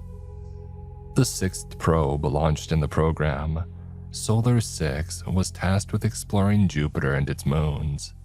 It was supposed to be like the other missions, boring and uneventful. But upon entering the sphere of influence of the planet, it began seeing wings. Numbering in the hundreds, gigantic golden wings spanning 1,000 miles long and 100 miles wide started appearing in front of the probe. From what could be observed as the probe moved closer to Jupiter, dozens of these wings littered the planet's orbit. Receiving the video feed more than half an hour after they were taken, Solar 6's mission control quickly studied the footage and they were left baffled. Previous observations of the planet had never noted these objects before. Earth-based, Earth-orbiting telescopes and NASA Pioneer and Voyager missions never noticed them. Even the telescopic images of the planet hours before the probe's approach had no visual of them. Yet there they were, right in front of the probe, circling it and almost creating a ring. Unsure of how to proceed after the strange sighting, Mission Control quickly passed on the information up the chain of command. Eventually, the reply back to them was to continue with the probe's orbital insertion, but the objective of the reconnaissance shifted from surveying the moons to surveying the wings. However, as the probe conducted its orbital insertion burn, a new object was sighted. Like the wings, this was not seen from any observation devices on or around Earth. Even with its size, it just couldn't be spotted from our planet. Spanning 2,500 miles in diameter and locked into Jupiter's orbit was a giant sphere. Yet, despite its shape, it wasn't a previously undiscovered moon of the planet. Instead, it was another anomaly in this place.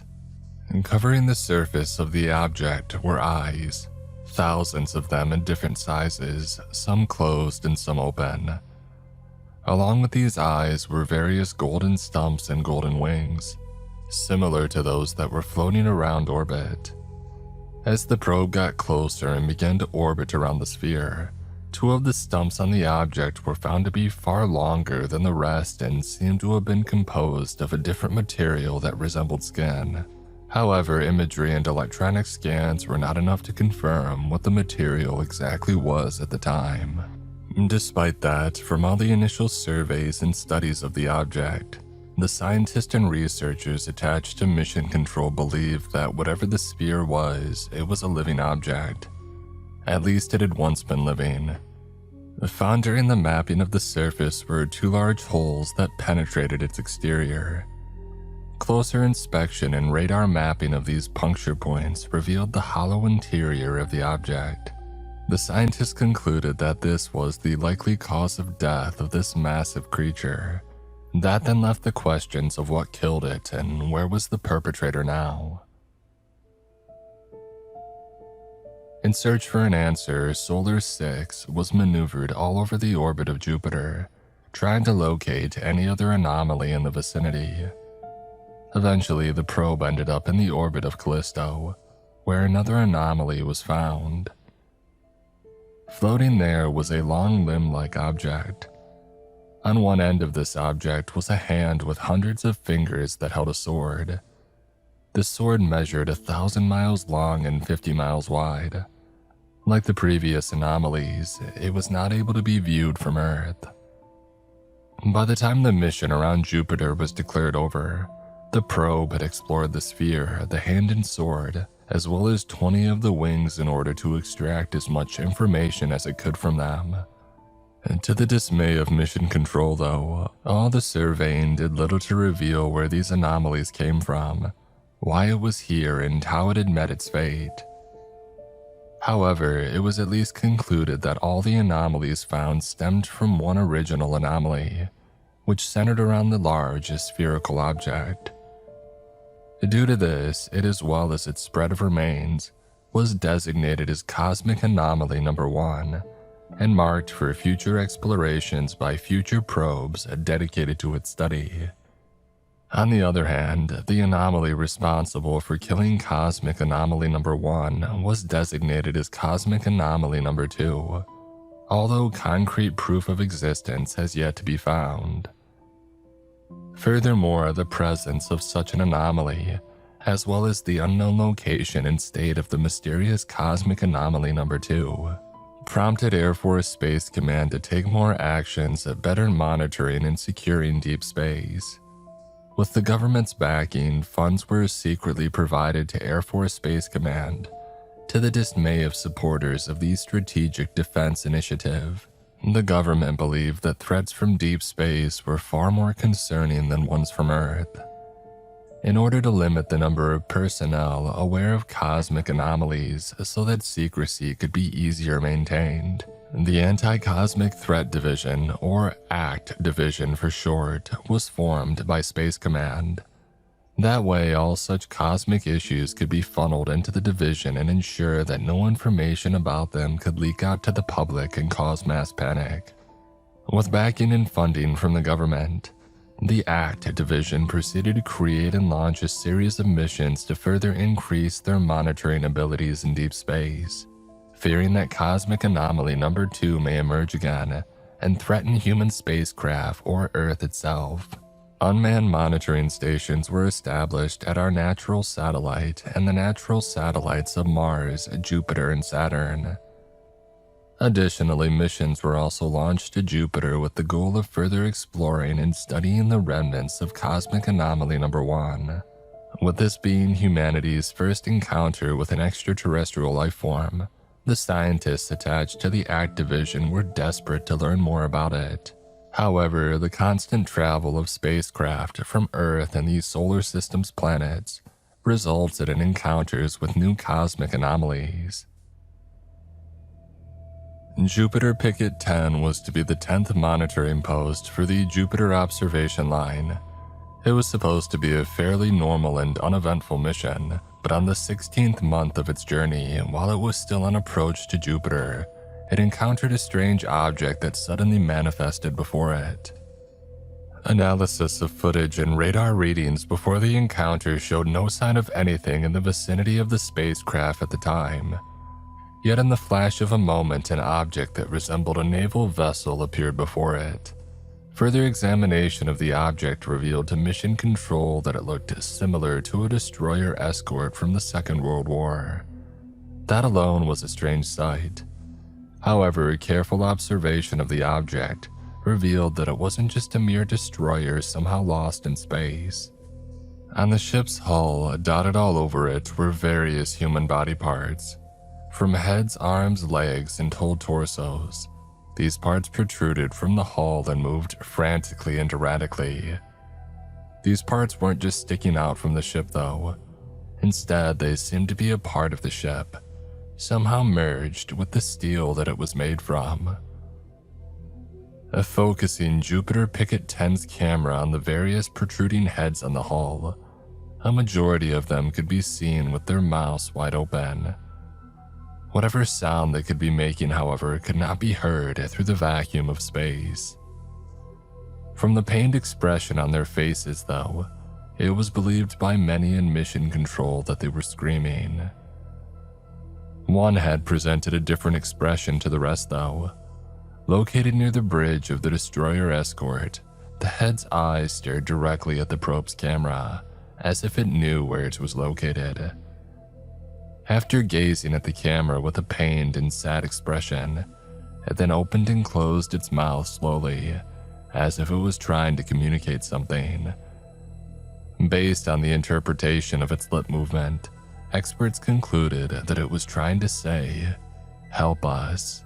And then, just as suddenly as the object had appeared, it suddenly disappeared, leaving no trace aside from the imagery and data that our probe had recorded. One important piece of information gathered from the encounter was the name and hull number of the destroyer escort. However, when the Air Force inquired the Navy about information on the ship that bore that name and number, all the Navy stated that it had indeed been a ship commissioned with them during the Second World War. All further information about its service, though, were marked as confidential and could not be shared. The Activision would eventually label this object as Cosmic Anomaly Number 3, and it would periodically appear and be detected for brief moments of time over the years. As more probes and unmanned installations were launched and positioned across the solar system, the Activision slowly but surely got a better look of the deep space that surrounded us. This also meant the revelation of more anomalies. A few years after first encounter with Cosmic Anomaly Number 3, the Activision started losing contact with the picket stationed on Saturn and its moons. One by one, the probes and installations there suddenly stopped transmitting. Reviewing the footage from the probes before they stopped transmitting, the Activision did their best to try to figure out what exactly had happened. It turned out to be a difficult task, though, as the available footage didn't show what could have been the cause. And due to this, it was believed that the loss of transmission could have been caused by a sudden interference in the area that prevented the probes and installation from transmitting its signals back to Earth. However, a frame from the footage caught by Saturn Station 16 told a different tale. Emplaced at the moon of Phoebe, it managed to catch sight of something that looked like a scaly tentacle heading towards it. It only appeared briefly, but it caught in it a single frame before transmission was lost. That was the evidence that proved what had happened wasn't a simple signal anomaly. At first, it was believed that this was the result of Cosmic Anomaly Number 2, as it had been the only anomaly that had been deemed active and hostile at the time. Although this caused some fear among the members of the Activision, they were not caught unprepared. They had been preparing for years for such a scenario and soon quickly got into action activating contingency plans. The main contingency plan applied for this threat was Operation Hammer, which relied on armed autonomous probes to deal with the threat. Armed with an array of nuclear-tipped missiles, the probes, dubbed Vanguard Deep Space Strike Vehicles, were to swarm the anomaly and bombard its payload.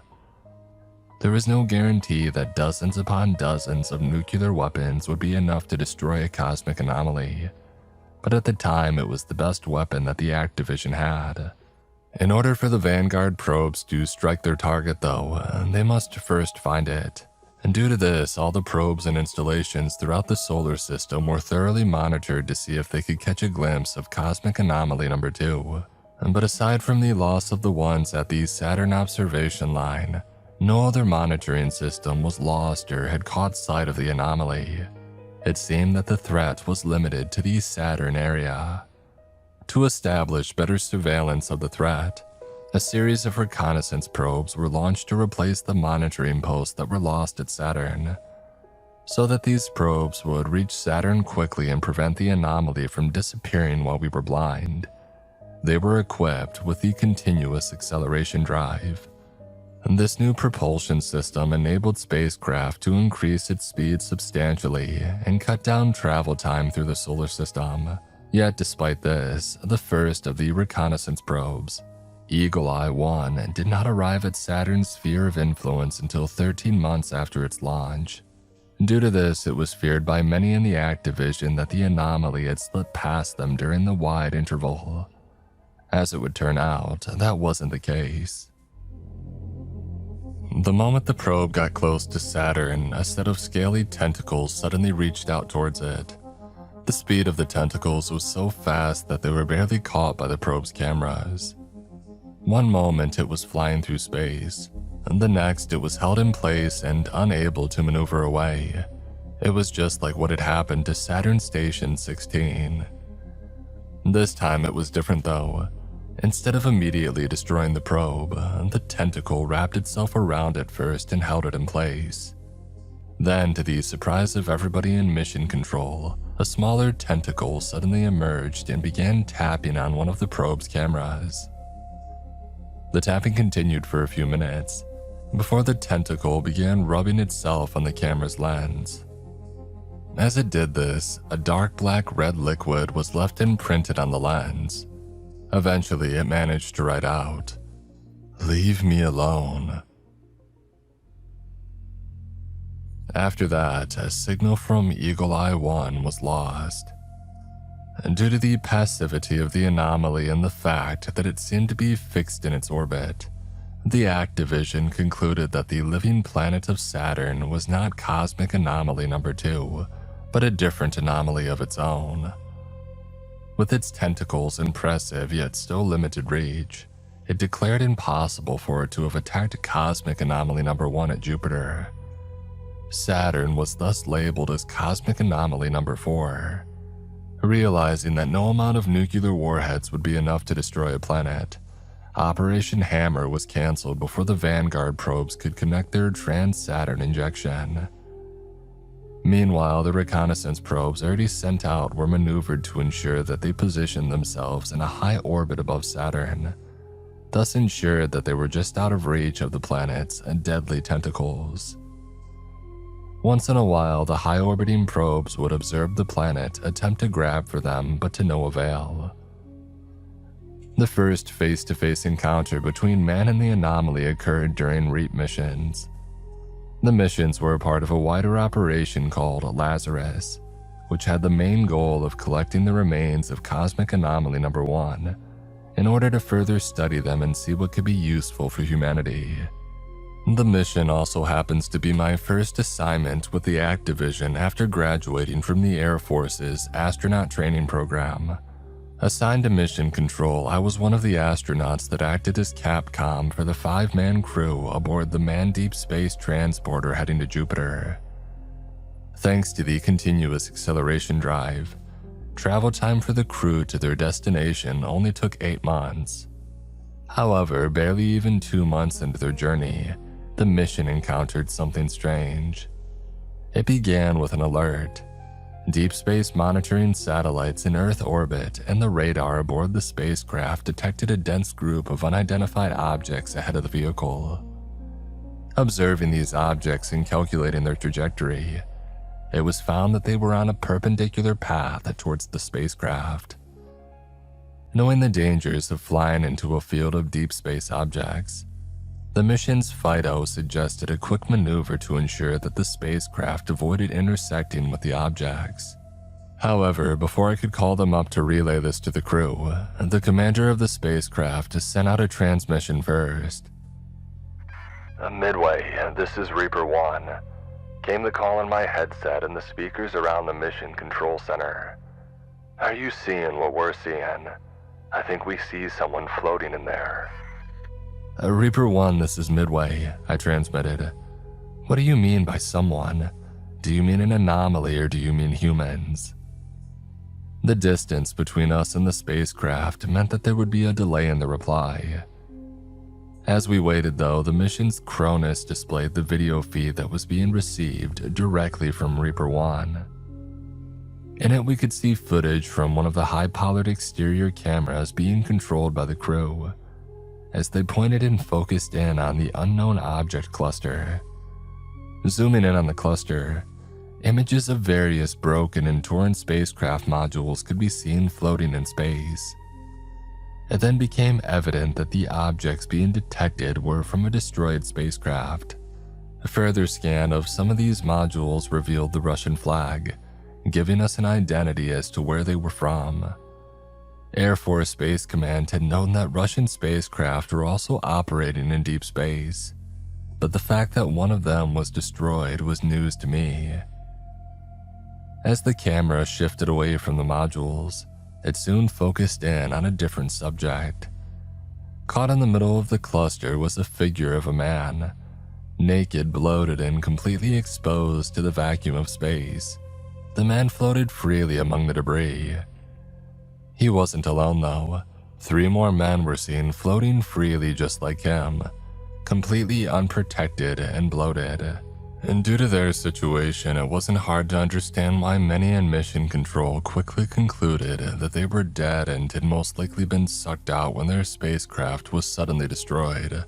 However, continued observation pointed out that there was something wrong about them. When comparing their size with the size of the debris around them, it was soon realized that they were far larger than it. Estimates revealed that the 4 floating men were at least 50 meters in height. Yet that wasn't the only strange thing about it.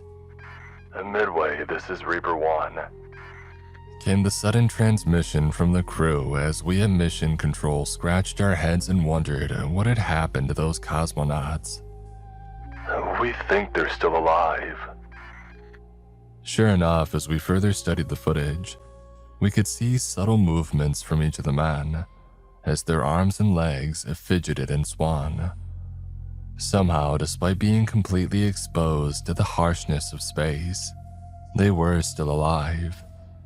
They weren't just alive though, they were also fully conscious and in complete pain.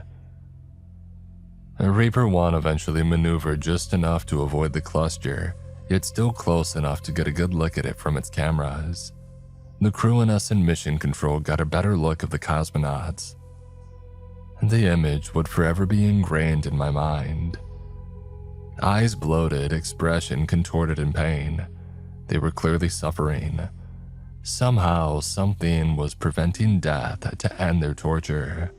As the cluster passed by and continued on its journey, I shuddered at the thought that they would be forever stuck in a solar orbit, unable to end their pain, as they drifted in space for eternity.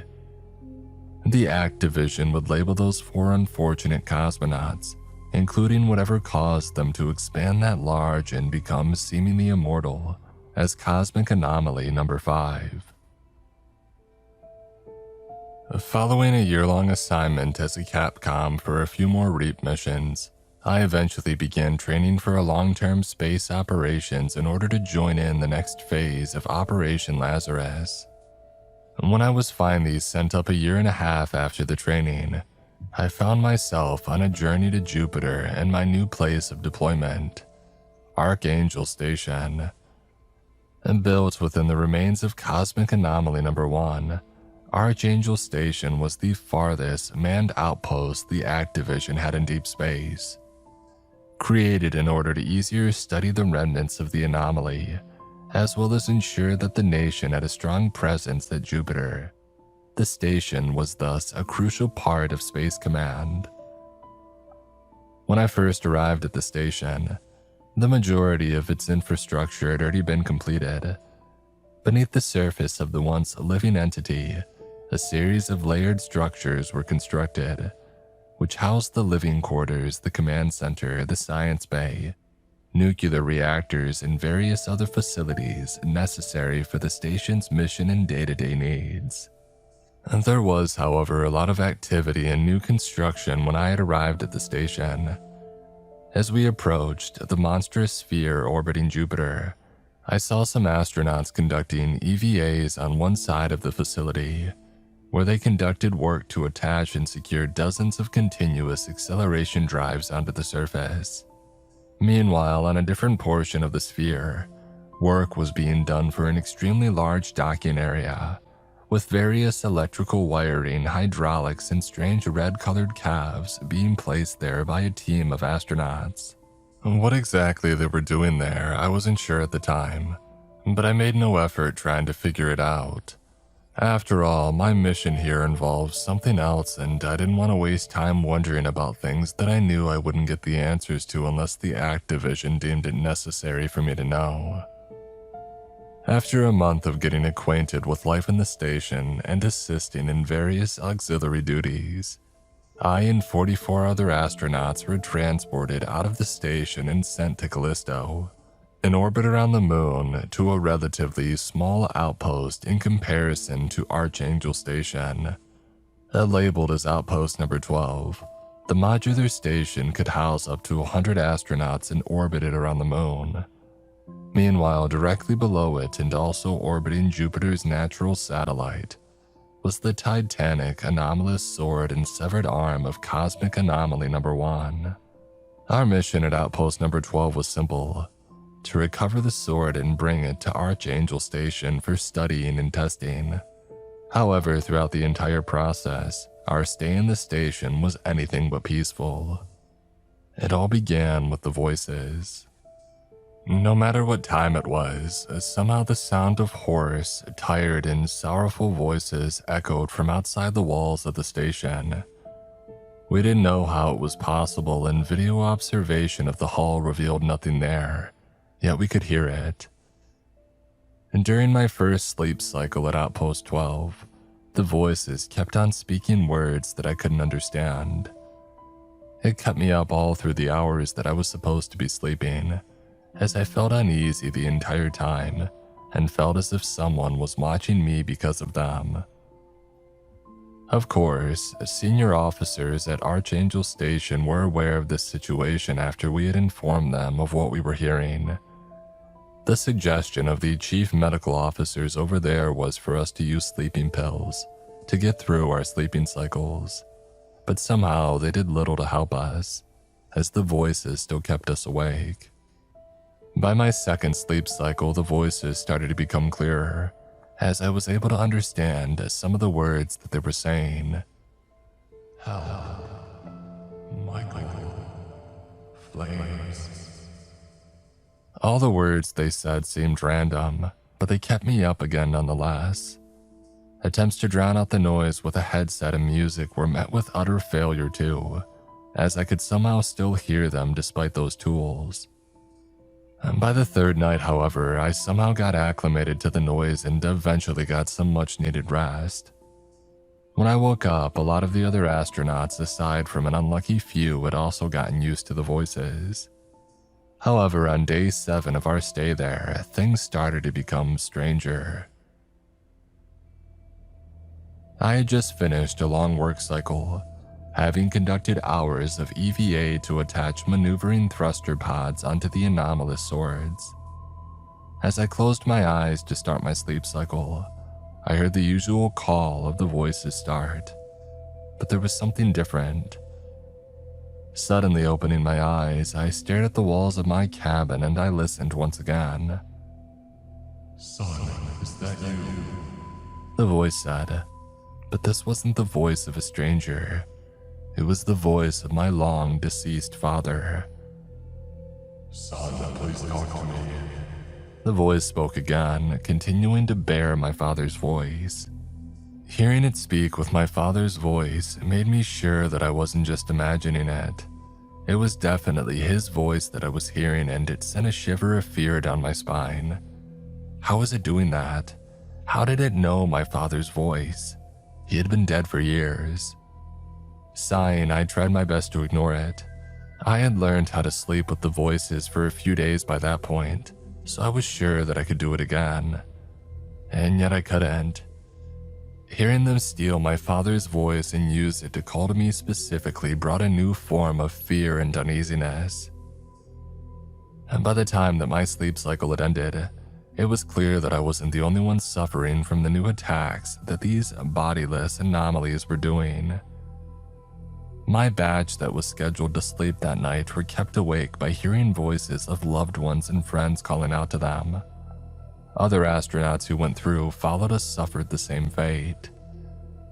This was bad news for us who had just gotten used to sleeping with the noise, but even worse for those who still hadn't rested at all. Eventually, Major Stewart, the commander of the outpost, had to place these people on light duty, as they were clearly not fit to do any other work. For days, the voices continued to call to us, with each person hearing different voices of people that they knew each time they tried to go to sleep. For me, I heard the voices of my father, mother, ex-girlfriends, and even old teachers call out to me. It was terrible, and I often ended up shouting back at the voices, telling them to stop. And during some sleep cycles, I was able to block out the noise and get some resemblance of sleep. But eventually, I would be rudely awakened, as the voices called out my name just to disturb me. After a few days of such a constant harassment, it began to take a toll on me and everybody on board. Work efficiency drastically dropped, yet we powered on, knowing that the sooner we accomplished our task, the sooner we would leave. And then came the incident. It happened during the end of my work shift, and due to the fatigue I gained from the recent change in the voices, I was relegated to light duties as a communications officer in the command module of the outpost. And joining me there was Lieutenant Phillips, a younger astronaut who I got to know pretty well on the way to the Jupiter observation line. Like me, he was fatigued by the recent change in the voices and was given light duties as the outpost systems officer. Unlike me though, he looked like a walking zombie, with large, dark bags under his bloodshot eyes. He was clearly in far worse shape than I was. While I only lost sleep when the voices started bearing the names of people that we knew, Phillips had barely slept at all since we were sent to the outpost. In the almost 2 weeks that we've been there, he's only had 3 sleep cycles of rest and none of them complete and continuous. And that was why he was assigned to light duties, such as keeping an eye on the outpost systems, because it would cause the least trouble if he ever slipped up from fatigue. At least, that was what we thought at the time. As I was floating by the communication system, headset on and listening to the chatter by those out on EVA, I suddenly heard someone speak inside the module. At first, I thought it was Phillips greeting Major Stewart, who was supposed to be checking up on us around that time. To my surprise, though, Major Stewart wasn't there. As I turned around to check, all I saw was Phillips talking to himself. Curious, I slowly took off my headset and managed to catch a portion of what he was saying. "Yes, Major, I'll do it immediately," was what Phillips said, before floating towards the control panel that controlled the outposts, hatches, and airlocks. And before I could even ask him what he was doing, he suddenly started opening a few of switch guards before quickly flipping the switches. Suddenly, an alarm in the command module started blaring and screeching, as a screen nearby alerted that the air pressure in the crew quarters module was plummeting. Turning my head to another screen, I watched in horror as the surveillance camera pointed at Airlock D displayed fellow astronauts being sucked out of their cabins and thrown into the vacuum of space. "What did you do?" I asked, as I pushed my way and quickly floated towards the control panel that Phillips was at, and began switching them back to close the hatches that he had opened. "I was just following the Major's orders," Phillips simply replied to me. I stared back at him with a confused expression. "The Major's orders?"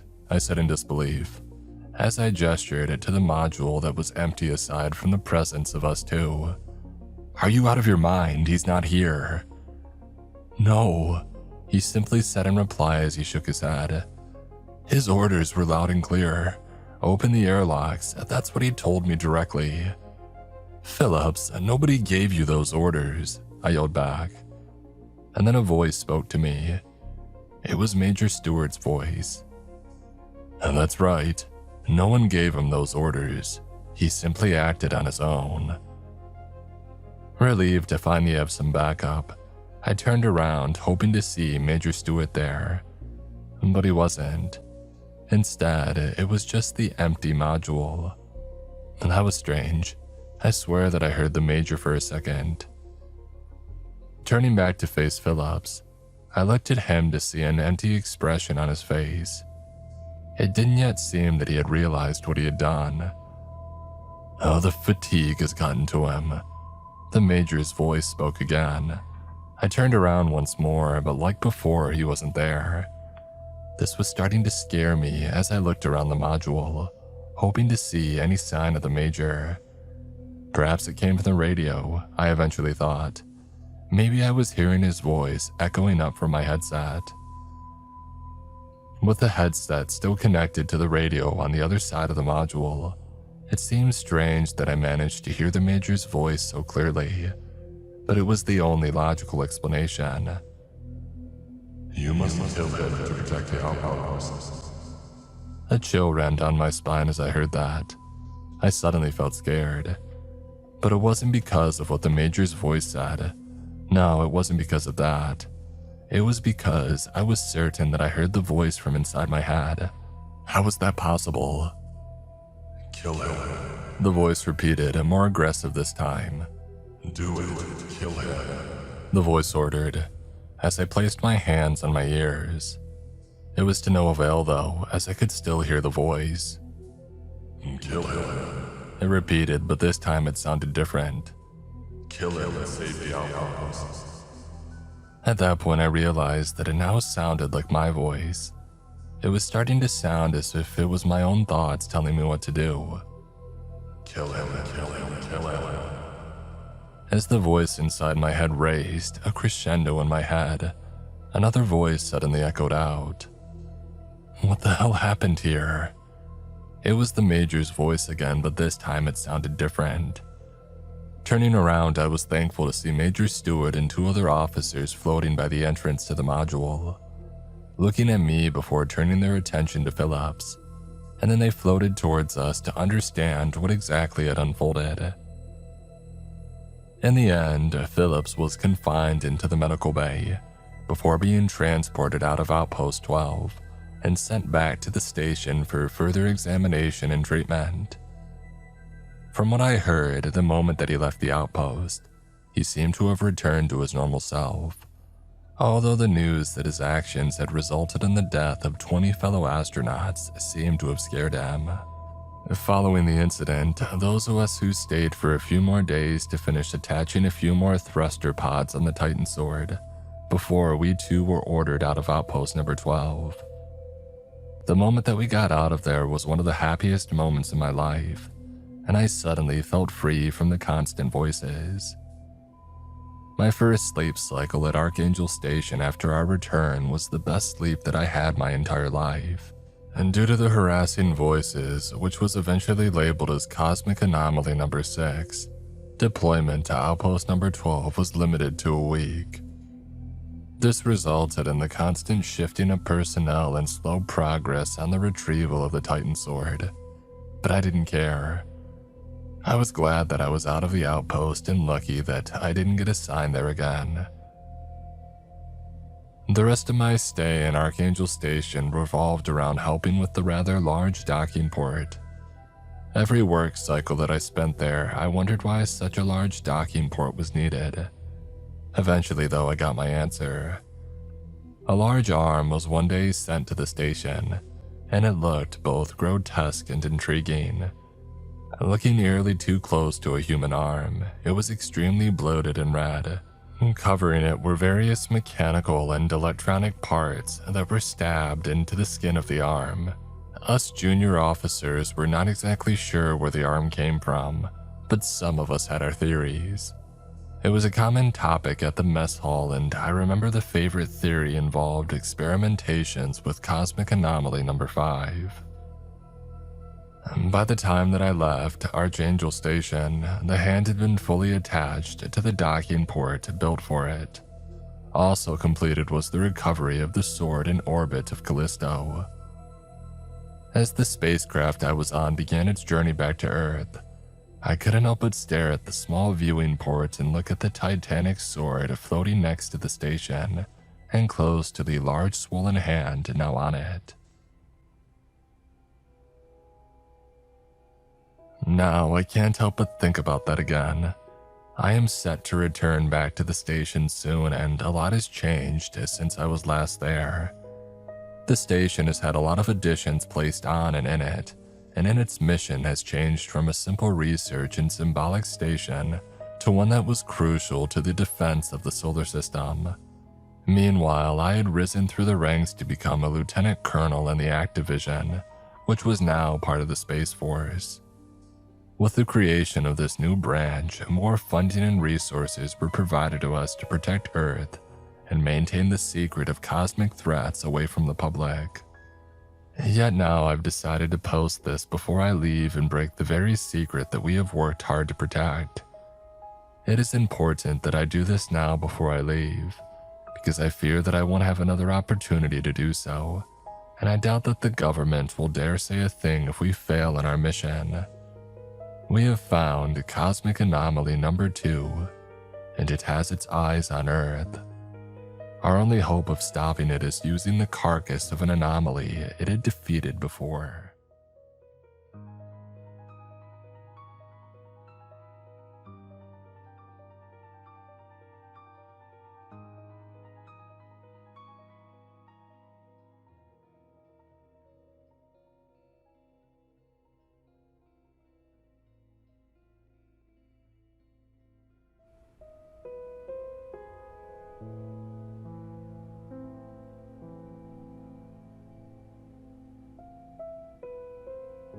After a couple of days, it was clear to me and Nick that Allie was harder to get a hold of than anticipated. One day she'd be at the edge of town, the next she would be in the next state over. We figured she was getting some kind of help with transportation. Maybe somebody was driving her. It wasn't far enough for her to be on a plane, but she was definitely not traveling on foot anymore.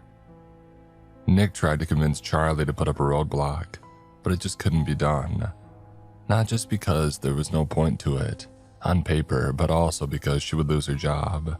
It'd be apparent that she was still in contact with us, and while it wasn't illegal for her to talk to Nick or me, it was something she would get fired for.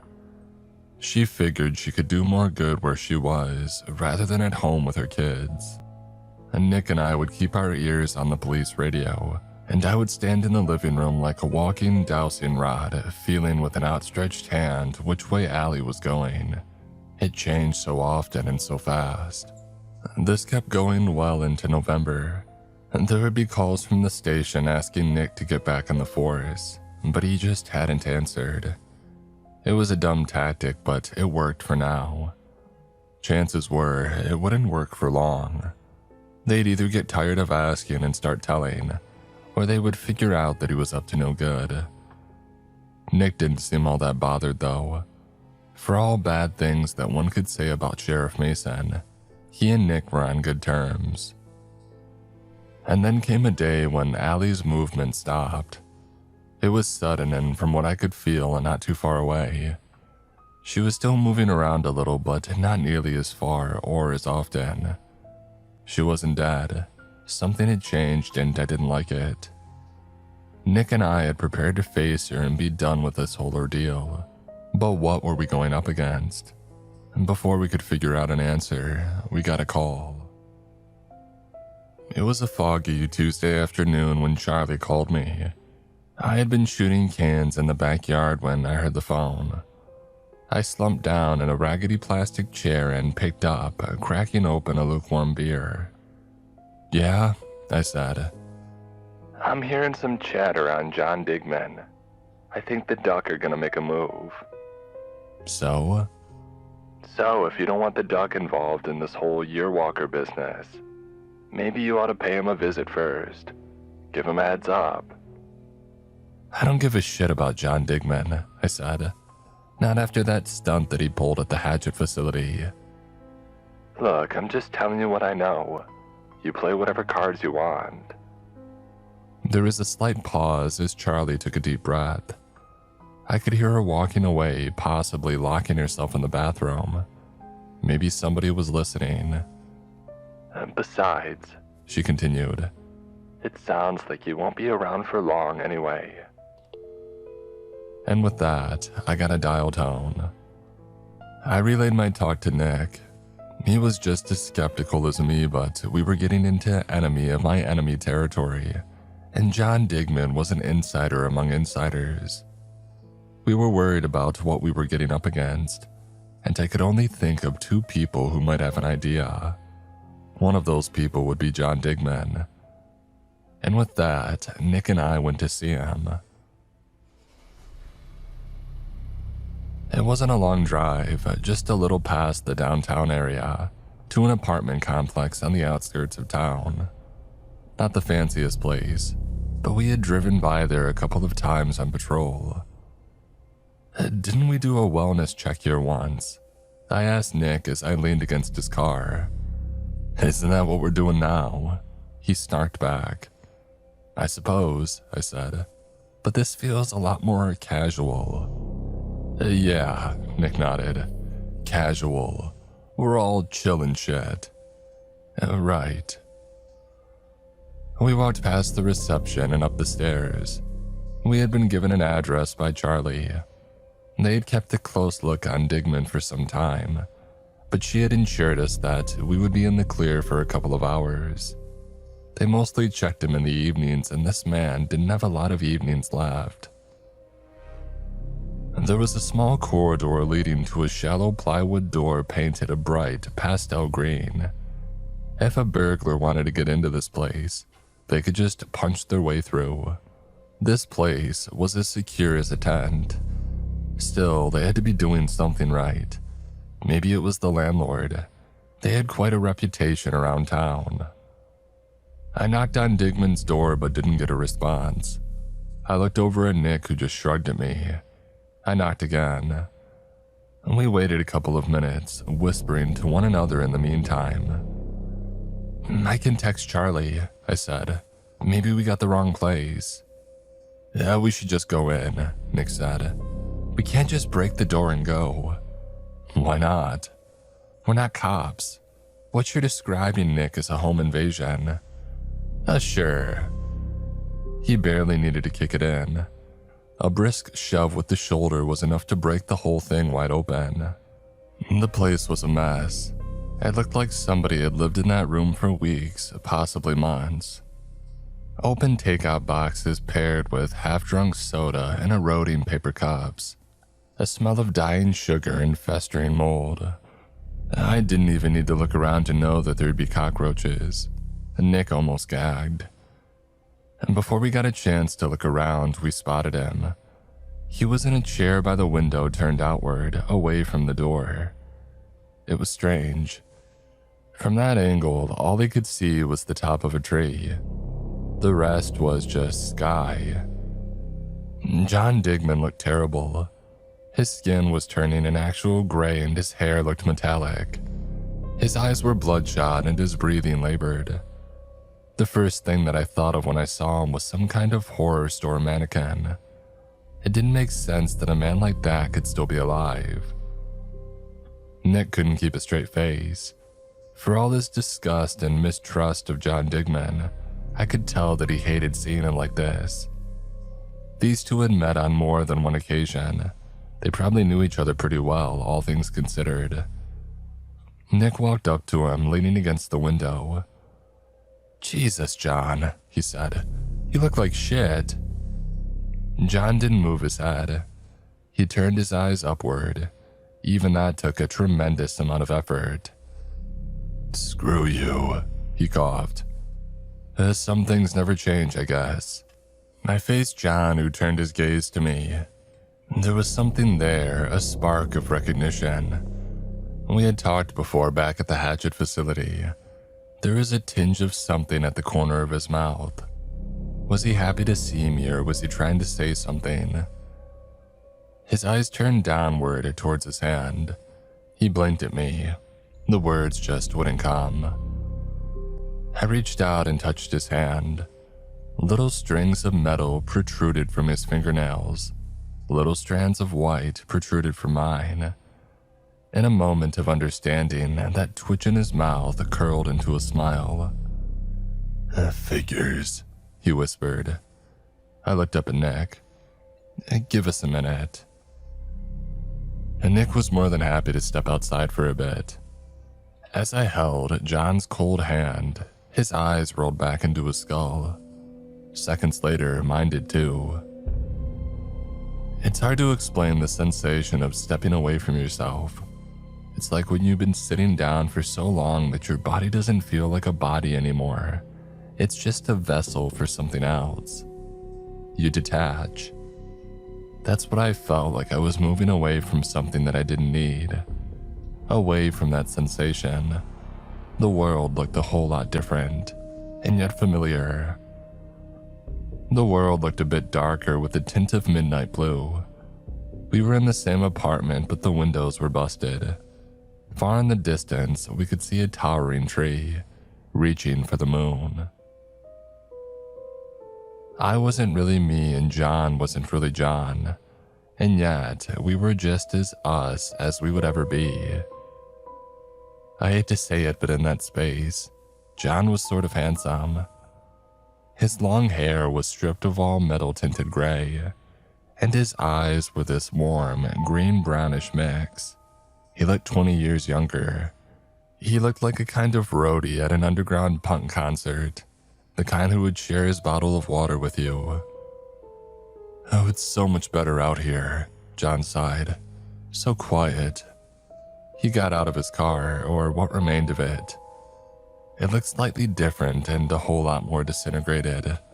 The thing nearly fell apart as he got up. I guess I'll be seeing more of this place soon enough, he continued. It's that bad, huh? I said. Yeah.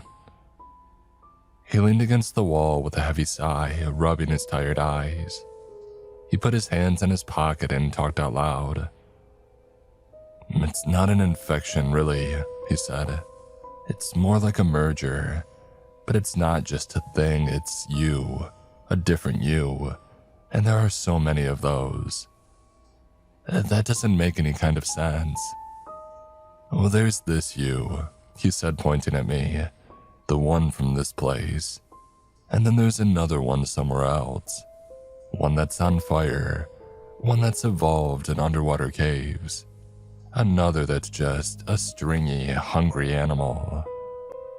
I'm guessing that's the one that I got, I said. I don't feel very on-fiery. Yeah, no. You would know if it was the fire one, he said. It's all like branches from a really long tree, or different heads of a hydra, but it's all just you. I thought back on the people that I had seen in the hatchet facility, those who drank from the sprinklers. They weren't the same as me and Allie. Different branches, same tree, all just trying to come to light, to exist, to get away from whatever hellhole had been. What about those who can't control themselves? I asked. Some just lose control. Others just die. Nature doesn't care. And like it or not, this is nature, he said. Different natures trying to coexist in a system that never prepared to mix. But still nature. Sometimes it gets weird. Can we fix them? I asked. What, all of them? No, that's not realistic. And what about just one? He thought about it and then shrugged. I suppose, he said, but you gotta go pretty far out. I don't think you're ready for that. Maybe we could get a hold of the woman in the captain, I said. The one who fixed me. Holy shit, John laughed. You met Dawn. I'm surprised she's still around. You know her. Oh, every place has one of those, he said. Sometimes it's just a kid in a blue sweater. Sometimes it's a woman in a caftan. I think one of them was just some guy named Tom. Every place has someone who cares for it, and when it falls to shit, they usually do too. He leaned out the broken window, poking away some of the remaining glass shards. It was a nice night out. Then again, it was hard to tell the time of day. It seemed to always be night here. There was this one place where Clark Gable ran for president, he said. Crazy shit. I think they had him on the $10 bill. Man lived to be 85. I joined him looking out the window. I wonder what that would have been like, I said. A whole other world. Oh, there's a lot of them, John nodded. And I got this strange feeling. About what? He took a deep breath and slowly exhaled. He closed his eyes for a couple of seconds. When he opened them, there was a sparkle that I hadn't seen before. A bit of life. Maybe there will be another place in another time, where two unlucky people figure this out again, he said. And maybe one of them will joke that there was once this one world where we elected a reality show host as president. You think so? It's way crazier than Clark Gable. Fair. He stepped away from the window and there was a faint blue glow to his eyes. Something had changed. You ought to go back, he said. I'll see about that thing. Oh, what thing? Helping someone, he said. Just one, all right. I nodded and stepped away from the window. All right, I said. Let's go back. No, he said, shaking his head. Just you. I gasped as I pulled back. It was bright outside and the white strands in my fingers retracted. It felt like I had held my breath for a full minute. The air in me was stale and barren. And in front of me lay John Digman, dead. It was unceremonious and ugly. Nick had come back inside the moment that he heard me gasp. The two of us just stood there for a moment. And Digman had been a part of our world since the moment that I came to Tomskog. And with his death came this passing of the torch. I just couldn't fathom whom the torch had been passed to, or how. He said that he would help, I muttered. He said that. All right. Nick didn't question it. I was so thankful for that. For a moment, I just leaned my head against his shoulder. I couldn't help but to sob a little. He didn't say a thing. Maybe John was right. Maybe there would be another place with other people, figuring out the very same things. And maybe in that time and place, we would be the strange ones, the monsters. But right now, we were just people. And maybe that was okay. There wasn't a lot that we could do. We had to leave him there, or the duck would get on our back within a day. We still had work to do. And Nick and I propped the door back up and left John behind. It was too late to do anything anyway. He had seemed like a practical man. He wouldn't have wanted us to risk anything for the sake of ceremony. Instead, we got back in the car and gave each other a tired look. So what next? Nick asked. I say we go for it, I muttered. Just like that. He said that he would help. And Nick turned his attention to the road, nodding to himself. All right, he said. We'll go tonight. And we planned what we could. We had a heading and we had hunting rifles. There was no better way to time this, and there was no point in dragging it out. We were going to deal with Allie once and for all, and then we were heading to Dallas. We turned our phone off and left them at Nick's place. There was no way to tell what or who we'd encounter, and we didn't want anybody to track us. This was off the grid as much as it was off the record. Nick had got us masks, gloves, and a set of spare clothes to change into. In fact, he was ready to leave town at the drop of a hat. If everything went to plan, we were heading for Dallas in the morning. Packing everything into his car, we set off just before midnight. On the way there, Nick put on the radio. just background noise to drown out the most worrisome thoughts. We had gone from law enforcement to vigilante, and now we were closing in on being downright assassins. It turned my stomach. I wondered if my mother would have accepted me like this. What are you gonna do in Dallas? Nick asked. Maybe he just wanted to break the silence. I wouldn't have put it past him. Probably get a small place somewhere, and maybe work retail, I said. Retail, Nick frowned. You okay to work with people like that? We work with people all the time, Nick. Yeah, but we usually got handcuffs. Maybe I'll do something with handcuffs then. Nick snorted. The radio host prattled on about God knows what, laughing to themselves. Just like us. We turned onto a dirt road leading up onto a hill and into the pines. We weren't that far from the Hatchet facility distance-wise. There was a lot of uncomfortable terrain in between, but a bird could probably get there in 20 to 30 minutes flat. A thought crossed my mind. Maybe Allie was going back. Making our way upwards, we left the car far behind. There were no trails, so we had to make our way through the underbrush. The November wind was picking up. Nick muttered something about rain, and I could feel the sting of a chill. It was going to be a long night. As we had reached the top of a hill, the ground evened out. Moving between the pine trees, we found an opening. Looking out, we could tell that we were in the right place. It was a small valley hidden in the middle of nowhere. The ground was covered in blue sunflowers and small handmade wooden structures. Huts more like, just a handful. Is this it? Nick whispered. Yeah, I said. She's here. I could feel it. That little part of me calling out to me, telling me to join with the others. Allie was there and she felt different, clearer, calmer. We positioned ourselves on the top of the hill, using the scopes of our rifles as binoculars. We could see people moving about, a handful at most. Most wore these strange hand-carved masks.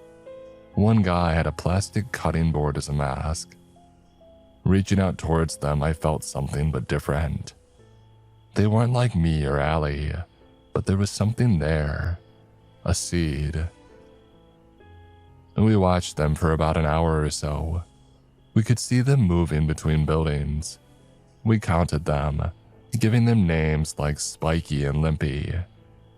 We counted 6 of them moving about, with another 6 or 8 either resting or staying inside, but none of them looked like Allie. Maybe we ought to just start popping them, said Nick. Flush her out. Unless she disappears again, I said. I say we wait. For what? For whatever. Well, that's a shit plan, Nick said. You're a shit planner. We're still doing it, I added. I'm not missing this chance. Nick shook his head and turned his attention back to the scope. He didn't like it, but he wasn't about to let me do this on my own. Stupid or not, it was better to be stupid together. We stayed there for 2 hours before we saw commotion. Someone was running through the field. I barely registered the movement at all. I heard it before I saw it. People were laughing and screaming, like it was a big game. Steadying my rifle against a rock, I got a closer look. Perry Digman, the yearwalker. They had captured him.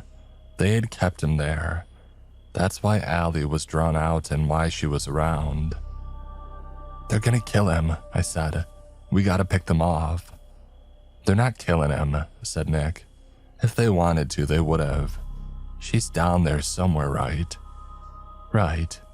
So why hasn't she killed him then? It was a good question. The thought crossed my mind that maybe whoever had killed the yearwalker might have to take their place. If that was the case, it'd be in their best interest to keep them around until the end of the year. Or maybe they were fattening him up like a pig. I had no idea. They got their reasons, I sighed. Probably. There was a snap of a twig somewhere close. I repressed my instinct to move.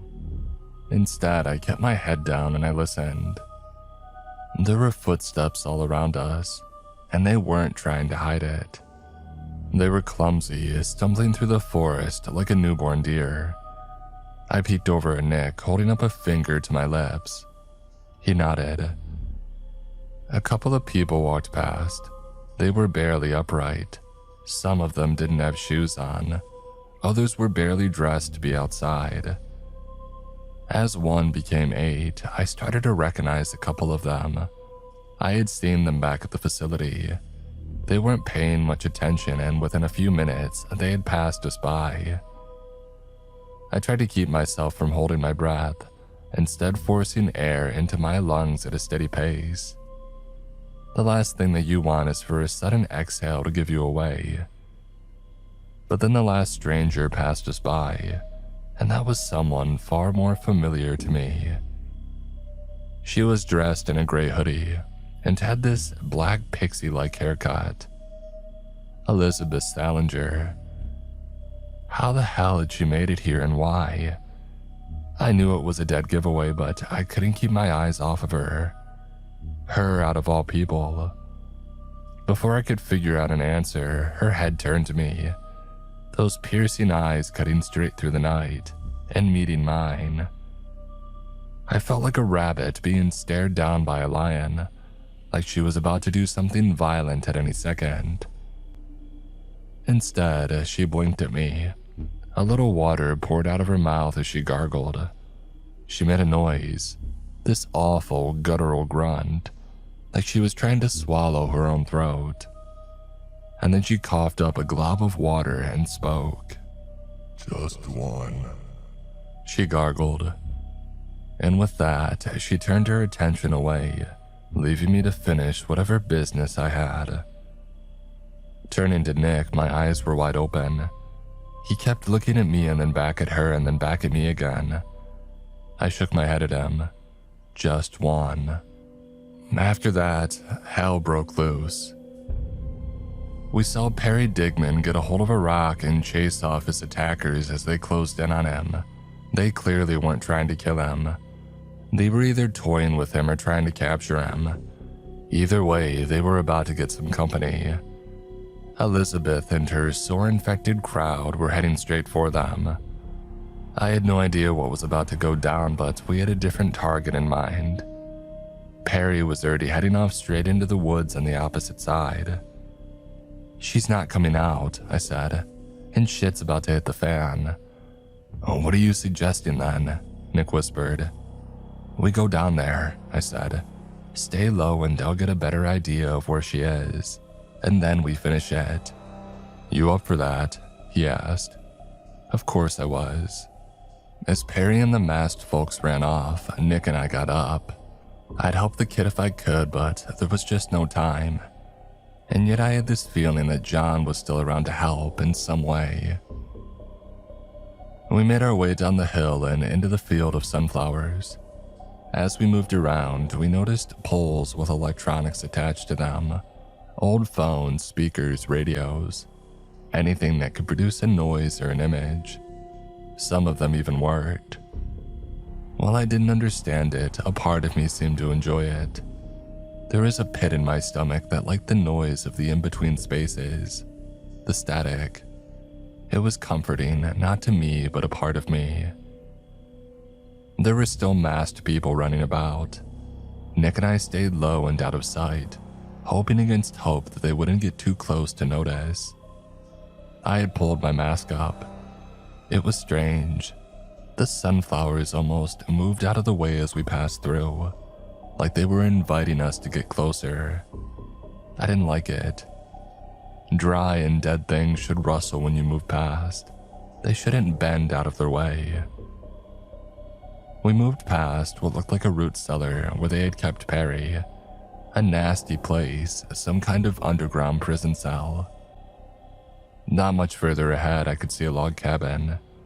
It was sort of hidden away by the pine trees and barely visible in the night, but I felt that it was the place to go. That's where she was. There was screaming in the distance. Nick turned his attention to my right, and before I could react, he stood up. He raised his rifle, and without a second thought, he fired. That one shot rung out like a dinner bell. There had been a masked man creeping up on us from the side, and now the jig was up. We had gone loud, and it was now or never. Nick slapped me on the shoulder without lowering the rifle. He was telling me to go. I headed straight for the cabin as Nick reloaded and fired another shot. I could feel the trickle of rain. If we had stayed quiet a little longer, it would have masked our movement perfectly, but now it was too late. The door to the cabin flung open, and a young woman in a green dress wielding a meat cleaver ran out. I aimed a shot at her leg, and I pulled the trigger, sending her reeling into the dirt. All the fight ran out of her. She flung the meat cleaver to the side and crawled away, whimpering for me not to kill her. I hadn't intended to. I just reloaded and entered the cabin. It was a cozy enough place. 2 large rooms, a couple of carpets, and a fireplace. A bed, some chairs, a table. It was quiet, and somehow that made it worse. Rounding the corner with my rifle raised, I saw a woman in a white dress. She was sitting with her back towards me, but I couldn't tell if it was Allie or not. It didn't look like her. Then again, there was no telling what might have happened to her these past few weeks. Months. But Allie had been rabid. This woman was sitting at a makeshift desk, putting pen to paper. She had a goose feather pen and an inkwell, for crying out loud. "Name?" I asked. "Oh, I'm sure you remember." I raised my rifle to shoot as she turned to me. My body froze. Her face was a tangled mess. It wasn't even a face anymore. It looked like a biologic mass, twisting and turning, competing to stay on top like a bucket of eels. The smoothness of bone gave way to the fibers of muscle. Her head looked more like a struggling bag, trying to contain a broken memory of a body. I was so mesmerized that I couldn't understand what I was looking at. The voice wasn't really coming from her, it was coming from that pit in my stomach, and the many screens and radios in the fields around us. There was even a walkie-talkie on the radio, and it was coming from there too. "Sorry about last time," she said. "It's been hectic." "So it is you. You're Allie." "In a manner of speaking," she explained. "But I become so many other things, so many other people. But I am what I am, yes. Good enough for me." Rifle raised, I squinted. I looked past the scope and into the iron sights. She wasn't moving, not throwing herself in the ground. No pleading, no begging. Instead, that swirling mass just looked at me. For a split second, I doubted myself. Maybe I ought to aim for her heart, her stomach. No. Headshot. The moment that I squeezed the trigger and the heartbeat before the bullet had pierced her skull. A single sound echoed in the cabin. Yes! She was excited, eager, like she had been waiting for something like this to happen. Blood spurted out of the back of her head, and the whirling mess in her face unfurled on the floor like an exploding flower, leaving only an empty sack of skin behind. It suddenly dawned on me what it reminded me of. That ungodly tree in the other world. That thing that reached towards the sky. An unnatural skin construction. An amalgamation. Just to be sure, I put a couple more bullets in her. Her heart, her lungs, 2 more in the stomach. It was strange, though. Looking at where she had sat, there was nothing there. What had she been writing on? The door burst open. There was a knock on the wall as to alert me to their presence. Not just anybody would do that. I knew that it was Nick before he rounded the corner. "We gotta go," Nick said. "There's more. A lot more." "Got it," I said. "We're done." The word hung in the air as time slowed to a halt. The forest grew darker, the clouds parted, and an impossibly large full moon loomed overhead.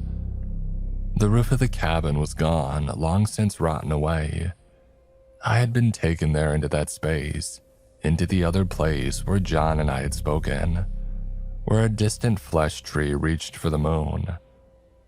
I didn't have a rifle. I saw a vague shadow of Nick as he faded out, leaving me alone with another person. Allie. She looked like herself in here. Calm, collected, calculated, friendly even. Something was screaming at me to run, and I was having a hard time arguing against it. And something else told me that it was a bad idea. She'd be faster and deadlier. "I figured something like this might happen," Allie said. "That's why I let that thing take my place to begin with." I turned to her.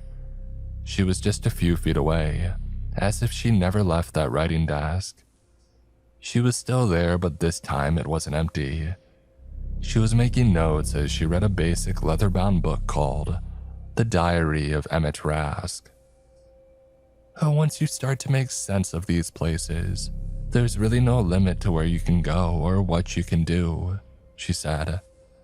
Prop up a little straw doll to take your place and you can work in peace. Well, then I'll kill you here, I said. Ever thought of that? She raised an eyebrow at me and smiled. I'm so thankful that I met you, she said. You've enriched my life immensely. She said something else.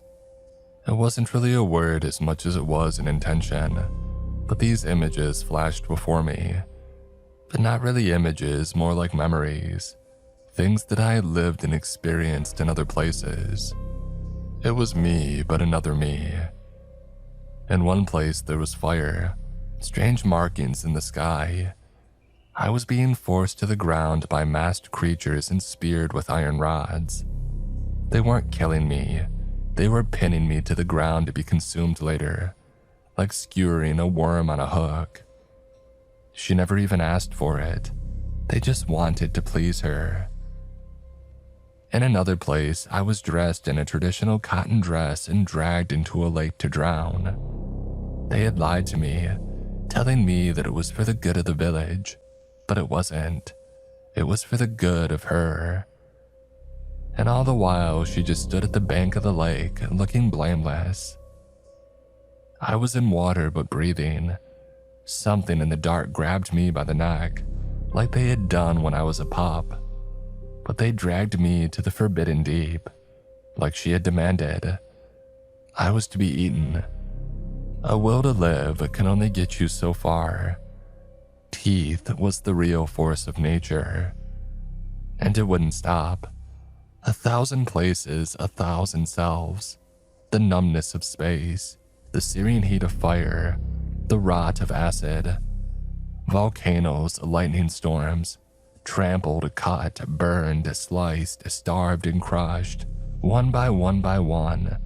They all gave way to her demands. A parade of deaths happening at her command. The heiress of something that I could barely understand. And then it was just me, the end of the line, the final one. And I was just standing there in front of her, struggling to remember my body. She had gotten up from her desk and taken off her reading glasses. I can't think of another way to consume you, she said. What can I even do that hasn't already been done? I couldn't answer. I couldn't speak. So many of me had never had lungs or mouths. Some had barely been born. I was having trouble finding myself and what I could do. My mind was reeling. Her hand crept closer. She reached for me. A touch. That'd be all it took. I'll have to improvise, she said. It'll be fun. Oblivion at her fingertips. Somehow, somewhen. and none of me had been able to do anything, anywhere. What was I supposed to say? But then my jaw ached. It moved. Little white strands pushed themselves out of my mouth. They touched her hand, burning it, wrapping itself around her arm. She pulled back, but it wouldn't let go. Finally, she pulled with all her might. I had tried pulling on those strands before, but it had clung to my innards like an animal. This time it did nothing. There was no resistance. It let itself get pulled out, and like a clogged drain, the infection was ripped out of me. A mass of swirling white tendrils collapsed on top of Allie, burning her like a frenzied jellyfish. I understood. I had won over that thing inside fair and square, and this was my prize. It was giving me time. Even if it destroyed her in the here and now, this was temporary at best. But without the sore infection in me, she couldn't pull me back into this place. She would have to find her way back to my world, to my place, and that was not going to be easy. Allie screamed as her flesh sizzled and burned. She struggled as her fingers turned to bone and her nerves failed her. She collapsed to the floor. I wanted to say something, but it would be useless. That thing in a way was me, another me, and just like countless others, it was going to die. It had already started to wither, the little white strands twitching as the primitive nerves began to die. It was already fading, but I was going to live. I turned to run, and the moment I did, I tripped, landing face first into a field of dry blue sunflowers. I was out. Real. It was so disorienting, but I could feel myself moving. I couldn't stop. Nick pulled me up to my feet. "Come on," he yelled. "Don't weird out on me now. We're going to Dallas, goddammit." Dallas, right. I coughed and something felt odd. I was lighter, empty. I even sounded differently. Had this thing been poking at my voice? We made our way back up the hill. The masked ones were freaking out, tearing their hair out and running screaming into the woods. One of them set the cabin on fire and then themselves. It wouldn't last for long in the rain, but it managed to collapse the roof. By the time that we got back to Nick's car and slammed the door shut, I was soaking wet and ice cold. Nick was no better off. He dumped the hunting rifles into the back of the car and started it up. As he put the gear in reverse, I couldn't help but let out a cry. Nick had his hand on the parking brake, but he stopped himself. There was this deep sadness in me that I couldn't explain. Just touching upon the memories of those different places and ends, it made my heart ache. It wasn't fair. Was it all my fault? I couldn't help but to cry. Nick put a hand on my shoulder, giving me some time to collect myself. "Let's just go," I said. "Let's go to Dallas." "Are we done?" he asked. "I don't know," I bawled. "I don't know, and I'll never know. This is too much, Nick. It's beyond what I can do, what anyone can do." "So we're not done," he sighed. "That's what you're telling me." I threw my hands up in surrender. How could you fight something like Allie, the blameless woman? Nick turned the ignition off, leaving us both in the dark. He took his hands off the wheel and looked straight ahead. We sat there for a couple of minutes as he stroked my shoulder with his thumb. "I don't think she can die," I said. "It's impossible. So why not just go? Why not just go to Dallas?" "Oh, because we said one more thing," Nick said. "We said this one last thing and then Dallas. That was the deal. I'm not one to break a deal." "But it'll never be just one last thing," I cried. "She won't stop, not here, not anywhere, not when, not how. I don't know, Nick." "Well, then we'll figure it out," he spat back. "We figure it out and then we deal with it." He put the car in reverse, turned around, and started driving us back down the dirt road. As he did, he tried to say something, but the radio distracted him. He turned it off with a groan. "I don't want to date you," he said. "I don't want to bang you, and I don't want to have some kind of asexual, not relationship, but kind of thing going. We're not like that."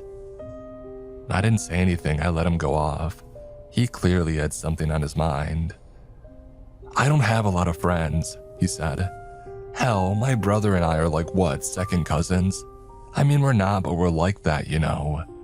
He laughed as he took a turn a little too harshly.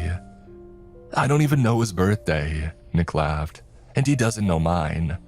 All these people, they're people. Off in the distance, somewhere over there, you know. But you're here. You're with me. You don't give a shit about the little things and you look past the shit. You know how rarely I get that. How rarely I get someone in my life who gives a shit." He held up a finger. "I got that once. One time. And we all know what she did." He continued. "But you're not like that. You're not running off unless we agree on it. We're partners, real partners, and that's gotta mean something." "Nick, you don't have to." "No, forget that," he said. "This isn't just your deal anymore, it's our deal. And I don't care if it's not possible, we're gonna do it anyway." He slammed his foot on the brake, sliding to the side of the road. He turned to me with a deep sigh. "We do this thing and then we're heading to Dallas," he said. "Or are you running off?" I leaned back in my seat, feeling the unease swirl in me. The pictures of the many ends that I could, would, and had faced. But Nick wasn't looking at that. He was looking at his start. And I didn't have a whole lot of those to treasure. I turned to him, wiping away a tear. Nick opened the driver's side window, letting in some fresh air. "No, Nick," I said. "I'm not running." He nodded at me and took off his pink sunglasses. With a flick of the wrist, he tossed them out the window. I bet they're still there today, waiting by the side of a dirt road in rural Minnesota. And with that, we sped into the night. It was better to be stupid together.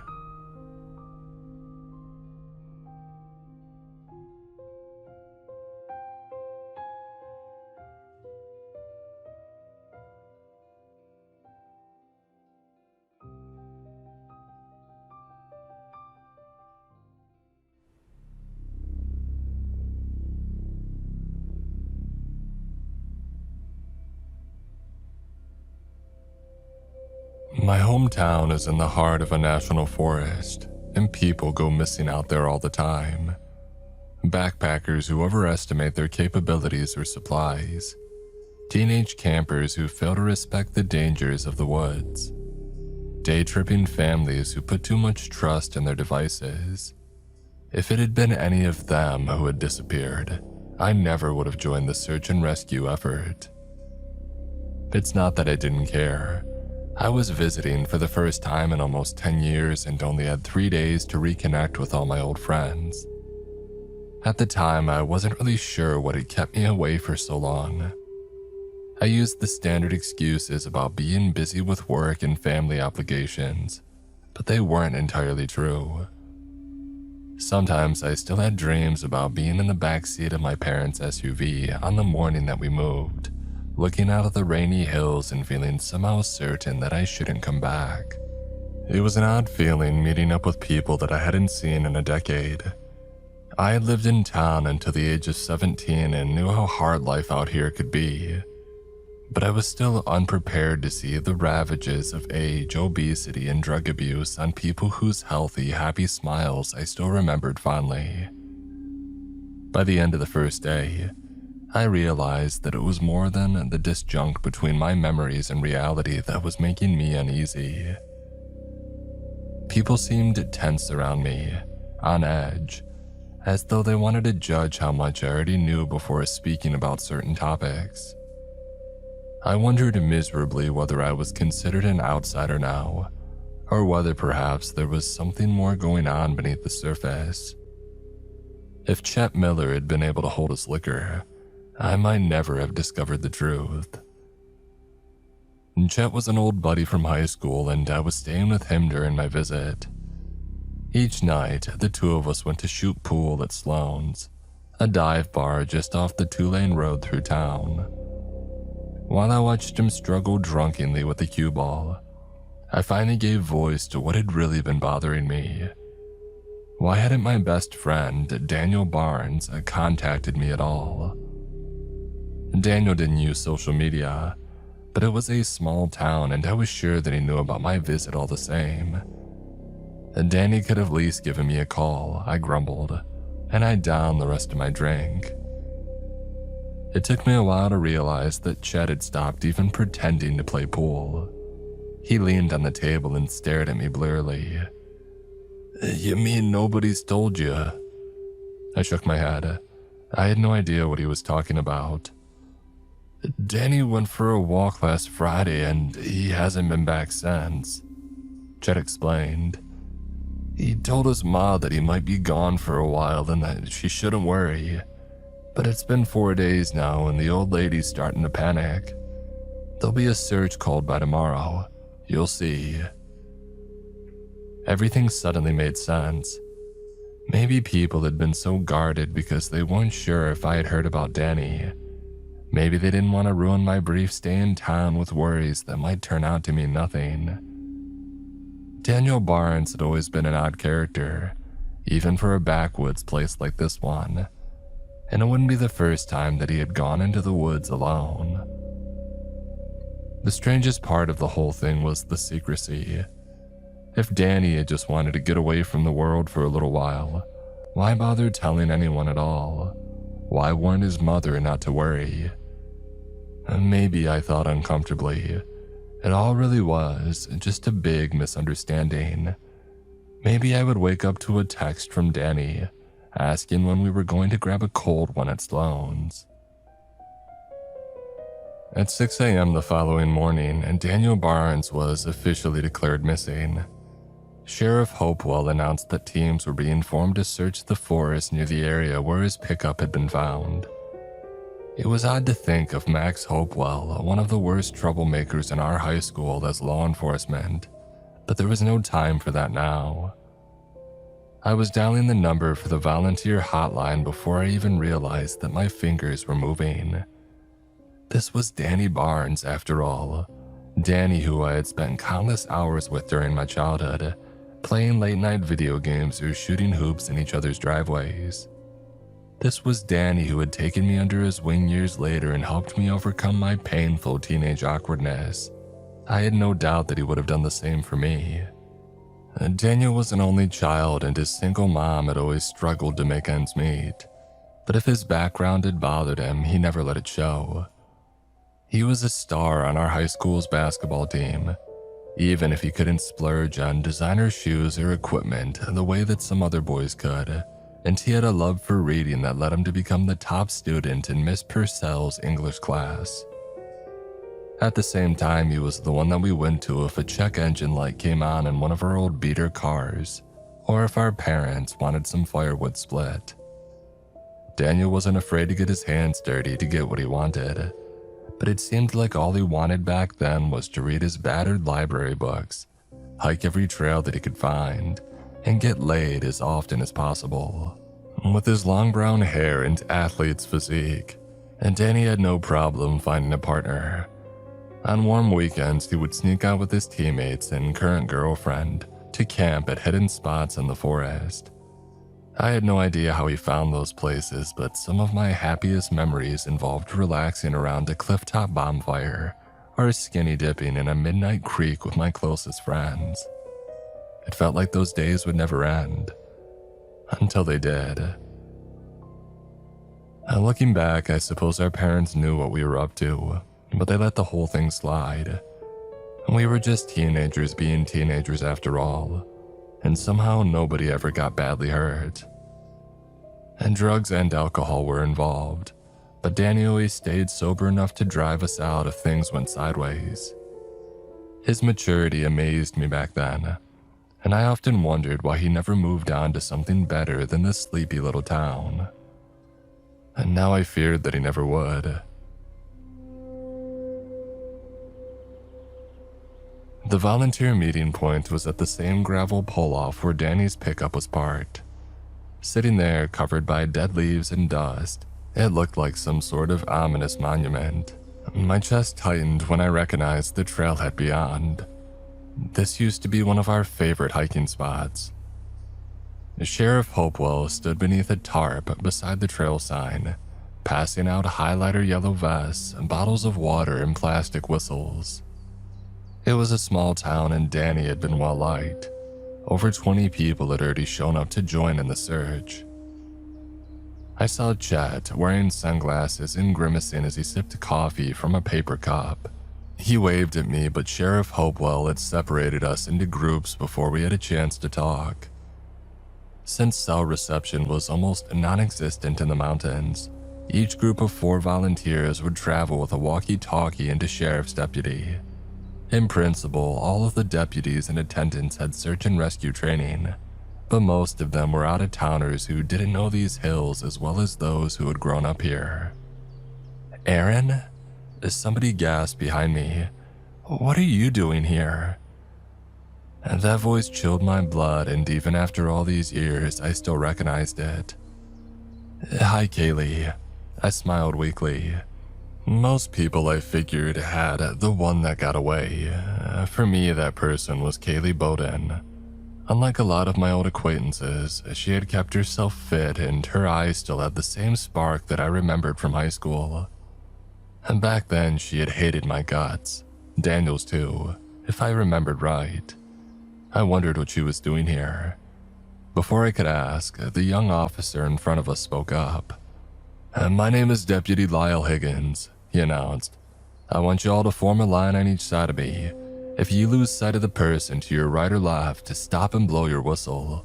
We'll call out for Daniel as regularly as possible, but it's a big forest out there. Don't wear yourselves out." It wasn't until then that I realized I was in Kaylee's search group, and her position was right next to mine. We barely looked at each other as we stomped into the undergrowth, and we began shouting Danny's name. The sky was overcast, the forest floor still damp with dew. The snap of a stick beneath somebody's boot or the lonely caw of a crow only emphasized how quiet it was out here. Without a bunch of loud teenagers around or Daniel's confident presence by my side, these hills felt like a different place. Even so, I recognized a lot of the landmarks that we passed. And there was the big oak tree that Chet had broken his arm falling from during our sophomore year. There was the tall, phallic boulder which we had given a predictable nickname back then. I made sure to glance left and right from time to time to make sure that I was still in position. Kaylee to my left and... wait, who was on my right? I was at the end of the line. There shouldn't have been anybody there, and yet... When I looked again, the stranger was gone. Had they been a member of one of the other search and rescue groups? If so, where was their yellow vest? And why weren't they calling Danny's name? Had they been a hiker? In that case, why were they so far off the trail without any backpack? I had only gotten a momentary glimpse at them, but they seemed to be female, late teens, early 20s, wearing ragged clothes that had gone out of fashion years ago. I did a slow 360 turn, taking in the green ferns and mossy trunks around me, but there was no one to be seen. I realized with horror that by stopping, I had gotten separated from my group. A shrill whistle pierced the air. Kaylee and Deputy Higgins came jogging up to me. Both looked furious. Higgins warned me that if I fell behind again, I would be guided up to the trail and sent back. Kaylee said nothing, but the look on her face told me that this was just about what she had expected from someone like me. I tried to focus on the search, but my thoughts kept drifting back to the stranger that I had seen, or thought I had seen, in the woods beside me. The whole thing reminded me unsettlingly of the stories that we used to tell about the painted men. Depending which version of the local legend one believed, painted men might refer to an ancient tribe that had once dwelt in these hills. Some radical hippies who had created a commune out here during the 70s, are nothing more than the eerie artwork that could be found throughout this part of the national forest. The figures appeared beneath rock shelters, in caves, and even on giant trees. They were just doodles of little dancing people, although their eyes or teeth sometimes seemed a little too large, and their fingers sometimes looked more like claws. The archaeologists who had tested the paintings found that some dated back thousands of years, while others were less than a few months old. As a child, I had been frightened of them, but in all the years that Danny and I had spent stomping around these hills, I had never once experienced anything to make me believe that the painted men were anything but silly drawings. Now I wasn't so sure. During our first break, Kaylee crouched down beside me and asked if anything was bothering me. No, I lied. Well, something is bothering me, Kaylee murmured, and then nodded toward Deputy Higgins. Although Kaylee hadn't criticized anything specific, I knew exactly what she was talking about. The search techniques that Higgins wanted to use didn't fit the terrain, and he had already gotten turned around a couple of times due to the maze of narrow trails. Those of us who had grown up here, like Kaylee and me, could use our memories and landmarks to find our way. For outsiders, it wasn't so easy. Higgins' jawline was tense as he reported in on his walkie-talkie. From the radio chatter, it was clear that none of the other search teams had found any sign of Daniel. "All right, let's get back in formation," and Deputy Higgins announced a few minutes later as he brushed away the crumbs of his lunch. "If you see anything, and I do mean anything, blow your whistle. It might mean life or death for Daniel." Higgins might not have known these woods well, but he was clearly familiar enough with these sorts of operations to understand that time was running out. If missing people weren't found quickly, they often weren't found at all. As we got to our feet, I asked Kaylee the question that had been on my mind since I had first seen her. "You know, I'm kind of surprised to see you out here. You and Danny weren't exactly close." "I'm not out here for him," Kaylee snapped. Her dark blue eyes glared angrily into mine, and then she seemed to come to some sort of decision. She pulled her phone from her pocket and showed me screen captures of a text conversation between her and somebody else that I knew. Bethany. I was ashamed to admit it, but Beth had been the girl that I had dated because I couldn't get with Kaylee. She had been Kaylee's best friend back then, but I soon discovered that the two of them were as different in personality as they were in looks. The relationship hadn't even lasted a week, but we had gone on one of Danny's weekend camping trips together. Now, based on the conversation saved to Kaylee's phone, she had apparently taken another trip into the woods with the man himself, Daniel. In her messages, Bethany seemed excited about the trip and even talked about how charming and mature that Danny was. And then nothing. "This chat is from 10 days ago, Kaylee said. "I haven't heard from Beth since." "Didn't you go to the police?" I whispered. "Well, of course I did," Kaylee scowled. "I was told that unless there were signs of foul play, there was nothing that they could do. And then they suggested that maybe Beth, my best friend Beth, had stopped talking to me for a good reason. Like me being too nosy, for example. Eventually, I gave in and called Danny, but he said that his little camping trip with Beth had never happened, which means that either Beth is lying or Danny is. I know it's a long shot, but has she said anything to you? Has she contacted you at all?" I shook my head. I hadn't spoken to Beth in years. Kaylee's story didn't make sense, but then again, neither did anything about Danny's disappearance. We continued trudging along the cliffside. We had been walking for about 10 minutes when Kaylee suddenly stopped dead. Her hand didn't go to her whistle. In fact, she didn't move at all. "Aaron," she mumbled. "Could you come here for a second?" My first thought was a rattlesnake. They were common in these hills, and I still remembered the morning that I had slept beneath the stars and woken up to feel a loathsome, cool weight draped across my foot. When I approached, however, I found that Kaylee was balanced precariously on a rotten log. Beneath her was a half-hidden pit that opened like a black mouth in the face of the mountain, and from where I stood, I couldn't see the bottom. The rotten wood creaked and splintered.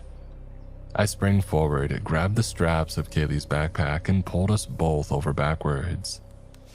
We crashed onto the leaf-slickened ground and slid downwards toward the pit. I rolled over onto my stomach and managed to wrap my fingers around a gnarled tree root. Our fall ground to a halt. For the moment at least, we were saved. For a while, we just lay there, arms wrapped around each other, breathing hard and glad to be alive. Moving was painful, and we slid down one step for every two that we progressed, but eventually we were able to get away from the chasm. As we looked around for the others, 3 angry whistle blasts split the air. "I've had it with you two," Deputy Higgins shouted, jogging over to us and narrowly missing the pit-like cave himself. "This is the second time you've broken formation, and don't think I missed your little conversation during break. If you don't like my leadership, you're welcome to leave. HQ." Higgins spoke into the walkie-talkie. "This is Higgins, I'm sending 2 back. And no," he added maliciously, "they aren't welcome to join us again tomorrow." As Kaylee and I turned back toward the main trail, I took one last look at the cave-like pit that we had almost fallen into. There were more painted men scrawled on the rock, and from where we were standing, it looked like the tiny figures were dancing downward into the darkness. All that line formation crap was a stupid idea anyway, Kaylee announced as soon as the group was out of earshot. We should have split into pairs and checked the game trails that Danny liked to use.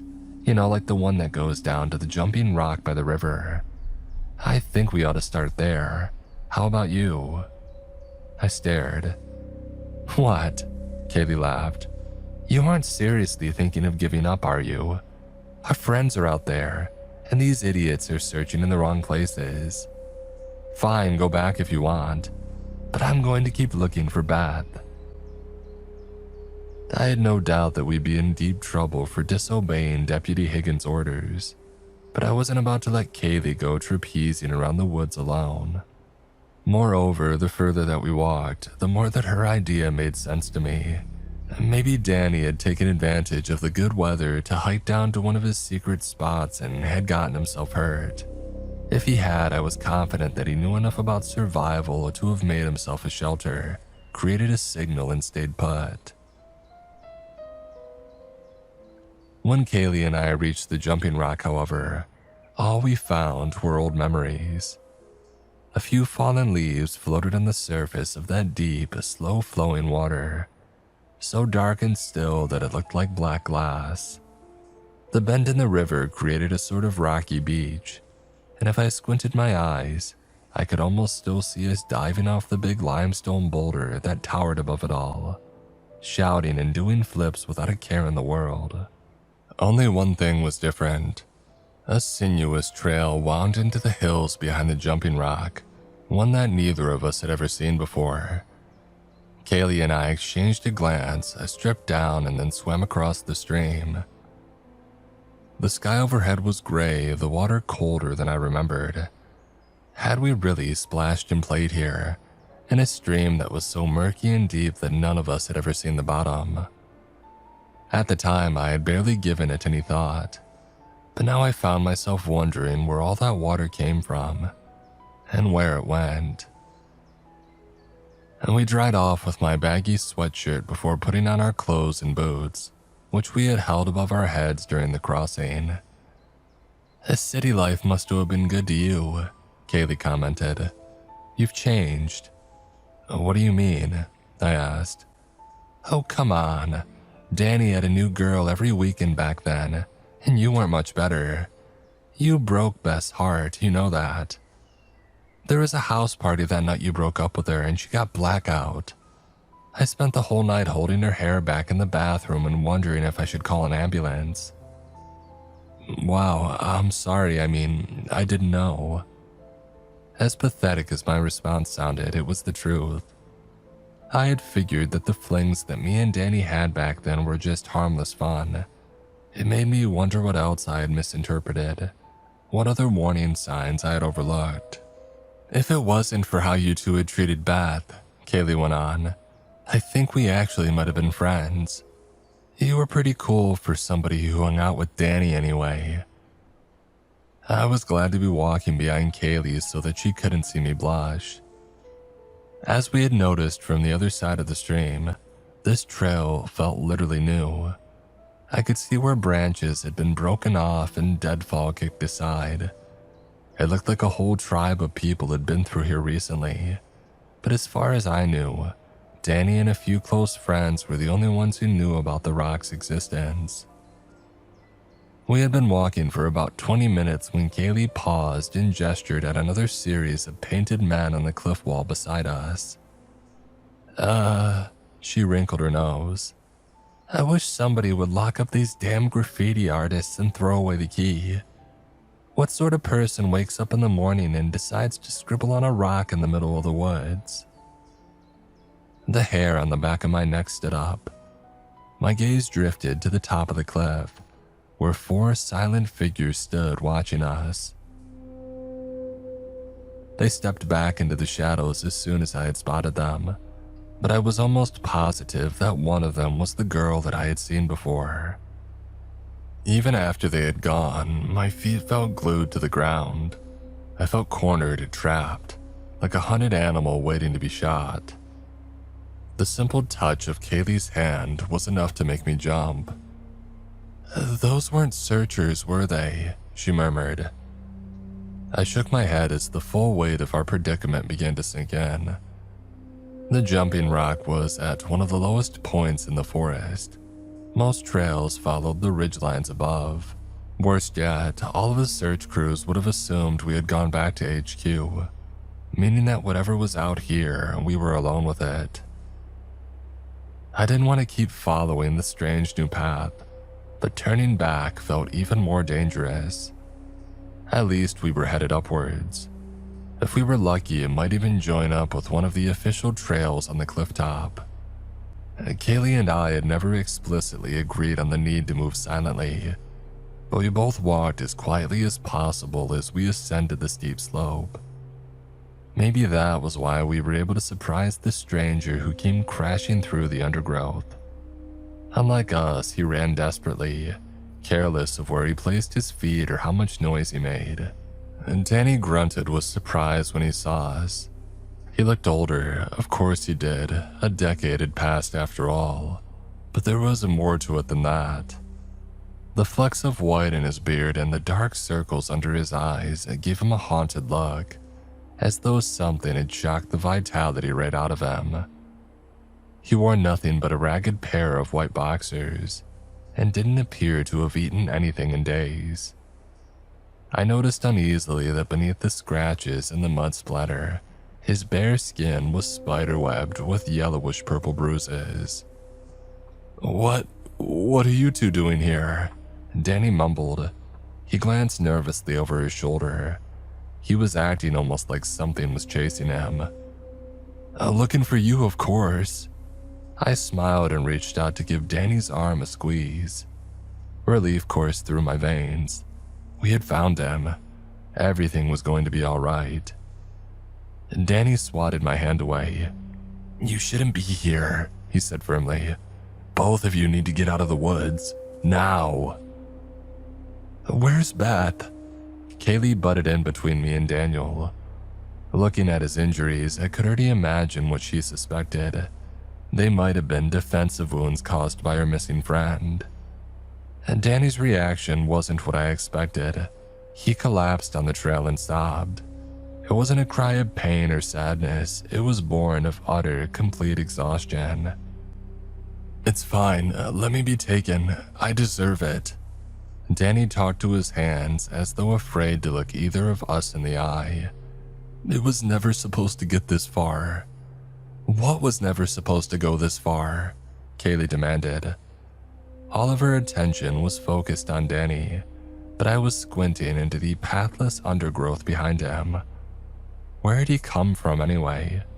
And what on earth could have frightened him so badly? I was 13 the first time that I met one of them. Just a depressed, white trash kid looking for some peace and quiet in the woods. They told me that if I came with them, they would make everything better. And Kaylee was getting angrier with each passing second. But if this was a confession, I needed to keep Danny talking, even though I might not like what he had to say.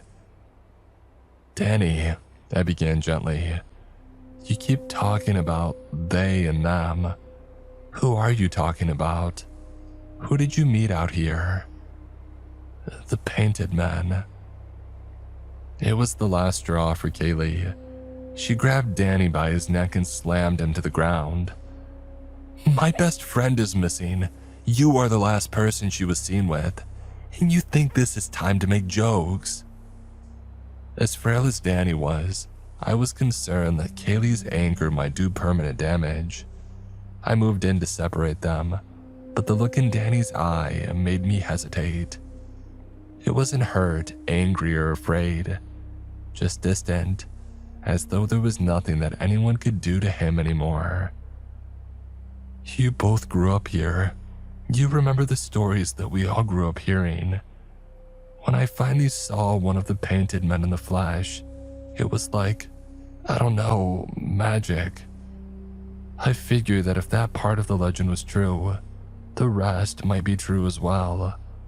I thought that maybe they could fix my life. I thought that maybe they could fix me. But it wasn't like that. It wasn't like that at all. They made me switch off my flashlight so that I couldn't get a good look at them. I saw their silhouettes though, stretched in black, like scarecrows against the twilight sky. When they told me to come underground with them, I was stupid enough to think that I could still refuse. I'll never forget the feeling of those 6 long fingers closing around my arm and pushing me into the mouth of the cave. It was the last time I saw daylight, until a few days ago. Danny, I asked urgently, do we need to get moving? Are we safe here? My best friend rambled on, ignoring my question. It was damp down there and dark, pitch dark. That's how they like it. They chained me to the stone and took my clothes. And then they started asking me questions. The name of my friends and people in my family, what my hobbies were, my favorite thing to eat. One of them grabbed my face in their hands and squeezed. There was a cracking noise and then another more awful sound, like meat being pressed through a grinder. And when the painted man spoke again, he was speaking with my voice. I figured they'd kill me then. It was only later that I learned they need to preserve the people whose lives they steal in order to refresh their appearance from time to time. I was held captive in absolute darkness. I drank what they drank, and God help me, I ate what they ate. The only signs of life from the surface were the others who they brought down, the ones who they used my appearance to catch. In high school, I hadn't thought that there was anything unusual about Danny's sudden popularity. Kids change all the time at that age, and he had just happened to grow into someone who was talented, handsome, and smart. It was all too easy to imagine what had happened next. A late-night camping trip, bonfire smoke and starlight. The thing that called itself Danny asks a girl to sneak off into the woods with him, and of course, she agrees. She probably doesn't notice the twisted shapes approaching among the trees, but if she does, their oversized eyes and wide mouths might remind her of the scrawlings on nearby stones. I had believed that Danny's friends and partners always came home safe from all those camping trips, But maybe some of them had never come home at all. Maybe some of them had been replaced by something else. How many of my old classmates were still chained to a cave wall underground? How many of the people I thought I knew were actually imposters? Just a few minutes ago, the idea would have sounded insane, but now I found myself almost believing it. More than anything else, the painted men want to be like us, you see. When they kidnap a hiker for food or just to torture them for fun, they always keep their possessions afterwards. They even wear their clothes. I thought of a raggedly dressed figure that I had seen earlier, and I shuddered. They've been living here for centuries, Danny went on. Maybe longer, and who knows how many they've taken. Danny's voice shook. But a few days ago, something went wrong. That woman, Beth, I don't know how she did it, but somehow she was able to escape. She freed me as well and a few others. We felt our way along the pitch blackness, knowing that if we didn't make it to the surface before they returned, we were done for. It was sunset when we finally crawled out of one of the cave mouths. We decided to split up. I don't know what happened to the others after that, but a few hours after dark, I began to hear their screams. The sun had set beyond the ridgeline, turning the forest a gloomier shade of gray. Danny buried his face in his filthy, bleeding hands. Go on, leave me. I haven't got the strength to make it out of here. In the quiet woods, the drawn-out whistle blast was deafening. Kaylee and I looked up. Whatever was going on sounded a lot more serious than just a line getting out of formation. Come on, Kaylee insisted. These woods are crawling with searchers. They'll be able to get all of us out of here before. Her words trailed off, but I knew she had meant to say before dark. Danny nodded weakly. He hobbled along between us while Kaylee walked in front, her ears pricked for the sound of the whistle. I, meanwhile, kept looking back over my shoulder. I wish the woods weren't so still. I wish that I could hear a bird's song, some foraging squirrels, anything. It felt like the whole forest was holding its breath. The rhododendron-covered hillside was steep, and more than once, Danny needed help just to keep moving. And then at the top of a narrow gully, we saw him, Deputy Higgins. His right pant leg was torn, and beneath it, his knee was bleeding. He had his back to us, and he was blowing into his whistle for all that he was worth. You? Deputy Higgins snapped when he saw Kaylee. I thought I told you to. Well, never mind. I took a nasty slip and I got separated from the others. But look who I found. The ground seemed to drop out from beneath my feet when I saw the figures behind him. Danny and Beth. The pair of them grinned down at us as Deputy Higgins continued to brag. Oh, the rest of the team should be here any minute. Then we can all head back to. Higgins' voice trailed off. He had finally seen our Danny.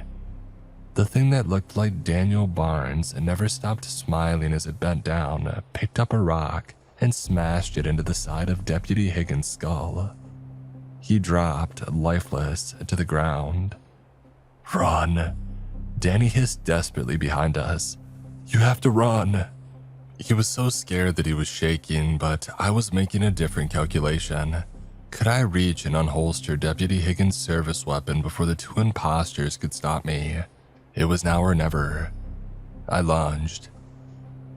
As I snapped the pistol free and fumbled with its safety, the sun finally disappeared completely below the distant hills. There was a strangled cry behind me. I turned around in time to see two stretched, six-fingered hands reach out from a crack in the rock wall behind Danny. Before I could react, before I could even scream, Danny was pulled into the gap. For a moment, his bruised, half-naked form was caught in the narrow chasm. He stared up at me pleadingly, his eyes wide with terror. And then came a sickening snap, and the real Danny Barnes that disappeared from the surface world forever. "They're down here, quick!" someone yelled. Raised voices and more shrill whistles closed in around us. A group of searchers scrambled down the cliff, their flashlight beams cutting bright swaths through the rapidly darkening woods. One of them was Chet, and his eyes widened when he saw the bleeding deputy who lay among the withered leaves. "Oh my God," he gasped. "It all happened so fast." The thing that looked like Beth pretended to cry. One minute he was on top of the cliff shouting that he had found us, and the next he was falling. "Yeah, he hit his head on a rock," the thing that looked like Daniel added, with a wicked smile in my direction. "There was nothing that we could do. Fortunately, these two came along and called for help. Isn't that right?" Some of the searchers were already staring nervously at the pistol in my hand. Kaylee caught my eye and shook her head. We had no proof that the pair in front of us were anyone other than Danny and Beth, and we had no way of knowing how many of the searchers were painted men wearing somebody else's skin. "If the whistle didn't work, I was going to fire off a few shots," I muttered. I handed Deputy Higgins' sidearm to Chet. If there was one thing that I was sure of, it was that he was too stupid to be anything but human. One of the other volunteers used Higgins' walkie-talkie to inform Sheriff Hopewell that Daniel Barnes and Bethany Dodd had finally been found. There was no way that they could have imagined the truth. During our whole trek out of the woods, I felt Daniel and Bethany's watchful eyes on the back of my neck. It churned my stomach to hear the story they told. A perfectly believable tale of going off trail in search of a camping spot and becoming lost for days in the woods. Their timeline didn't add up with the call that Kaylee had made to Danny about Beth's disappearance, but we had no more proof of that than we did of any of the rest of it. At any moment, I expected more of the painted men to emerge from the tree line, but the only thing we encountered before we had reached the road was a single deer. It ran from our little group in wide-eyed terror. Back at the HQ tent, our reception was exactly what I had expected. Paramedics wrapped blankets around the rescued pair's shoulders and took their vitals. Danny's mother threw her arms around an imposter, unaware that her real son was miles away underground. As local news reporters swarmed around us, the thing that looked like Daniel beckoned to Sheriff Hopewell to his side. He glared at Kaylee and me while he whispered something into the big officer's ear. Moments later, Sheriff Hopewell called us into his HQ tent alone. "I'd like to thank the two of you personally, and Danny tells me that if it wasn't for you, he and Bethany might never have been found." All I could do was nod. My throat felt too dry to speak. What was going on? "Oh, it's easy to get confused out there in those woods. It's easy to take a wrong turn, or think you saw something you didn't. It's a dangerous place too.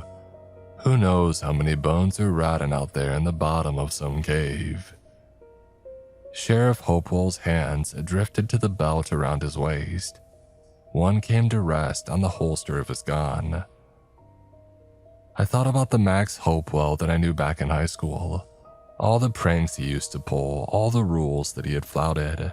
I never would have expected that one day he would wear a badge, and now that I thought about it, hadn't he been one of the most frequent attendees of Danny's camping trips?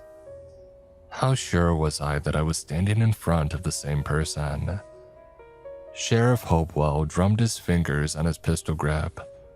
There was something hungry and hateful in his eyes that made me take a small step back. "Well, I suppose I'm just rambling." Sheriff Hopewell shook his head and laughed.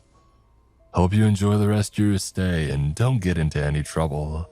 After all you've been through together, I'm sure Danny and Beth will be eager to catch up with you." And Kaylee and I backed out of the tent slowly and then walked towards our cars.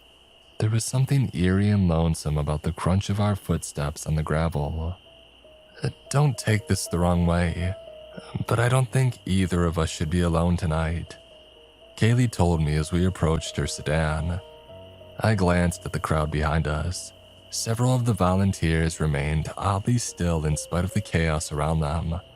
All of them were glaring directly at us. I turned back to Kaylee and I made my decision.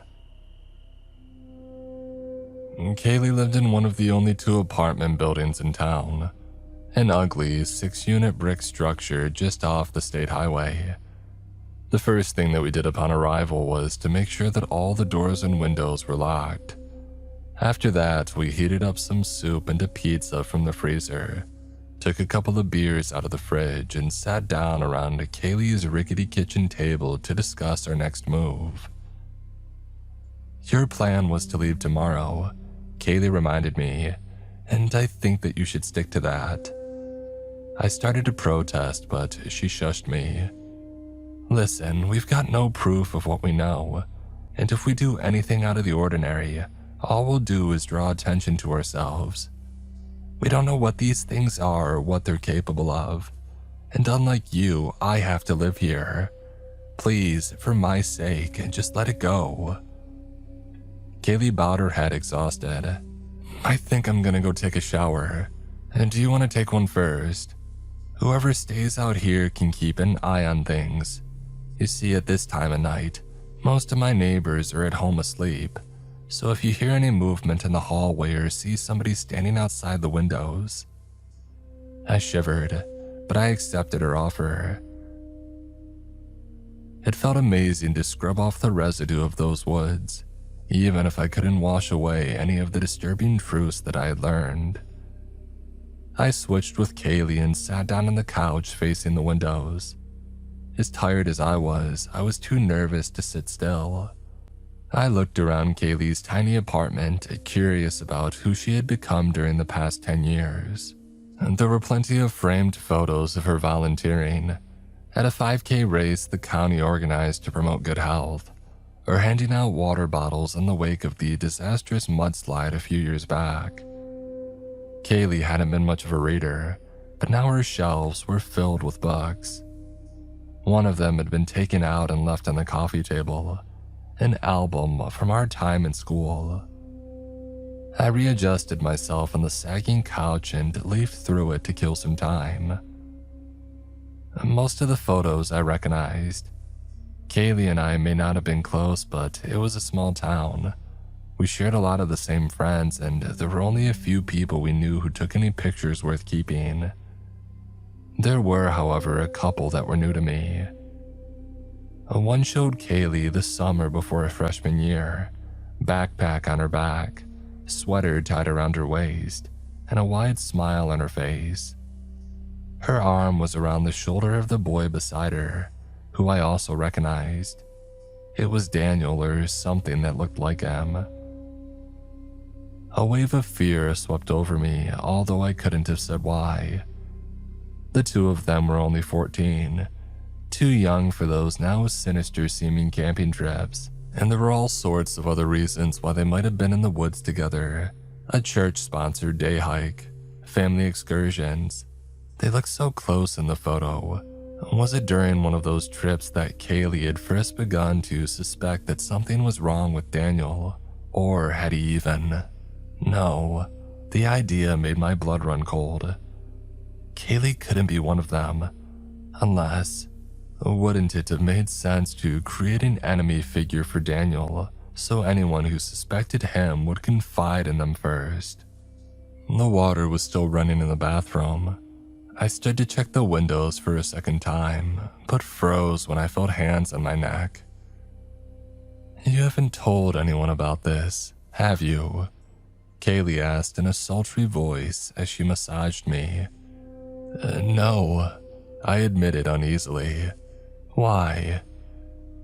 "Oh, that's what I thought. I checked your phone while you were in the bathroom. No messages, no calls in or out." "Kaylee, what's going on?" "This can be as easy or painful as you want it to be. Don't struggle." I would have sworn that there was some other voice beneath the one that I knew, gravelly, ancient, and terribly hungry. The fingers tightened around my windpipe. Vaguely humanoid shapes blotted out the light on the other side of the windows. and I knew that if I didn't act now, there would never be another chance. I lowered my chin and bit down hard on Kaylee's exposed fingers. There was an inhuman hiss. A bitter, blackish-brown liquid oozed into my mouth. Vomit rose in my throat, but my attacker's grip loosened. The window panes lifted with no difficulty. The thing that I called Kaylee had only ever pretended to lock up. The faces of the figures crawling through Kaylee's window were horribly familiar. I scrambled toward the bedroom at the end of the hall, sure that Kaylee would have stationed another one of them outside her front door. Just as I had feared, it swung open a second later, revealing a large figure in a sheriff's hat. "Hold him!" Max Hopewell shouted. I rolled into Kaylee's bedroom and blocked the door with an end table. Kaylee's car keys were on the dresser.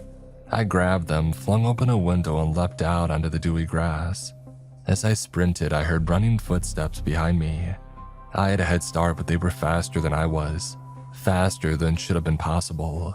The parking lot lights rose like towering ghosts out of the fog. I mashed the unlock button on Kaylee's key fob, flung myself into the driver's seat of her sedan, and frantically locked the doors. It didn't even slow them down.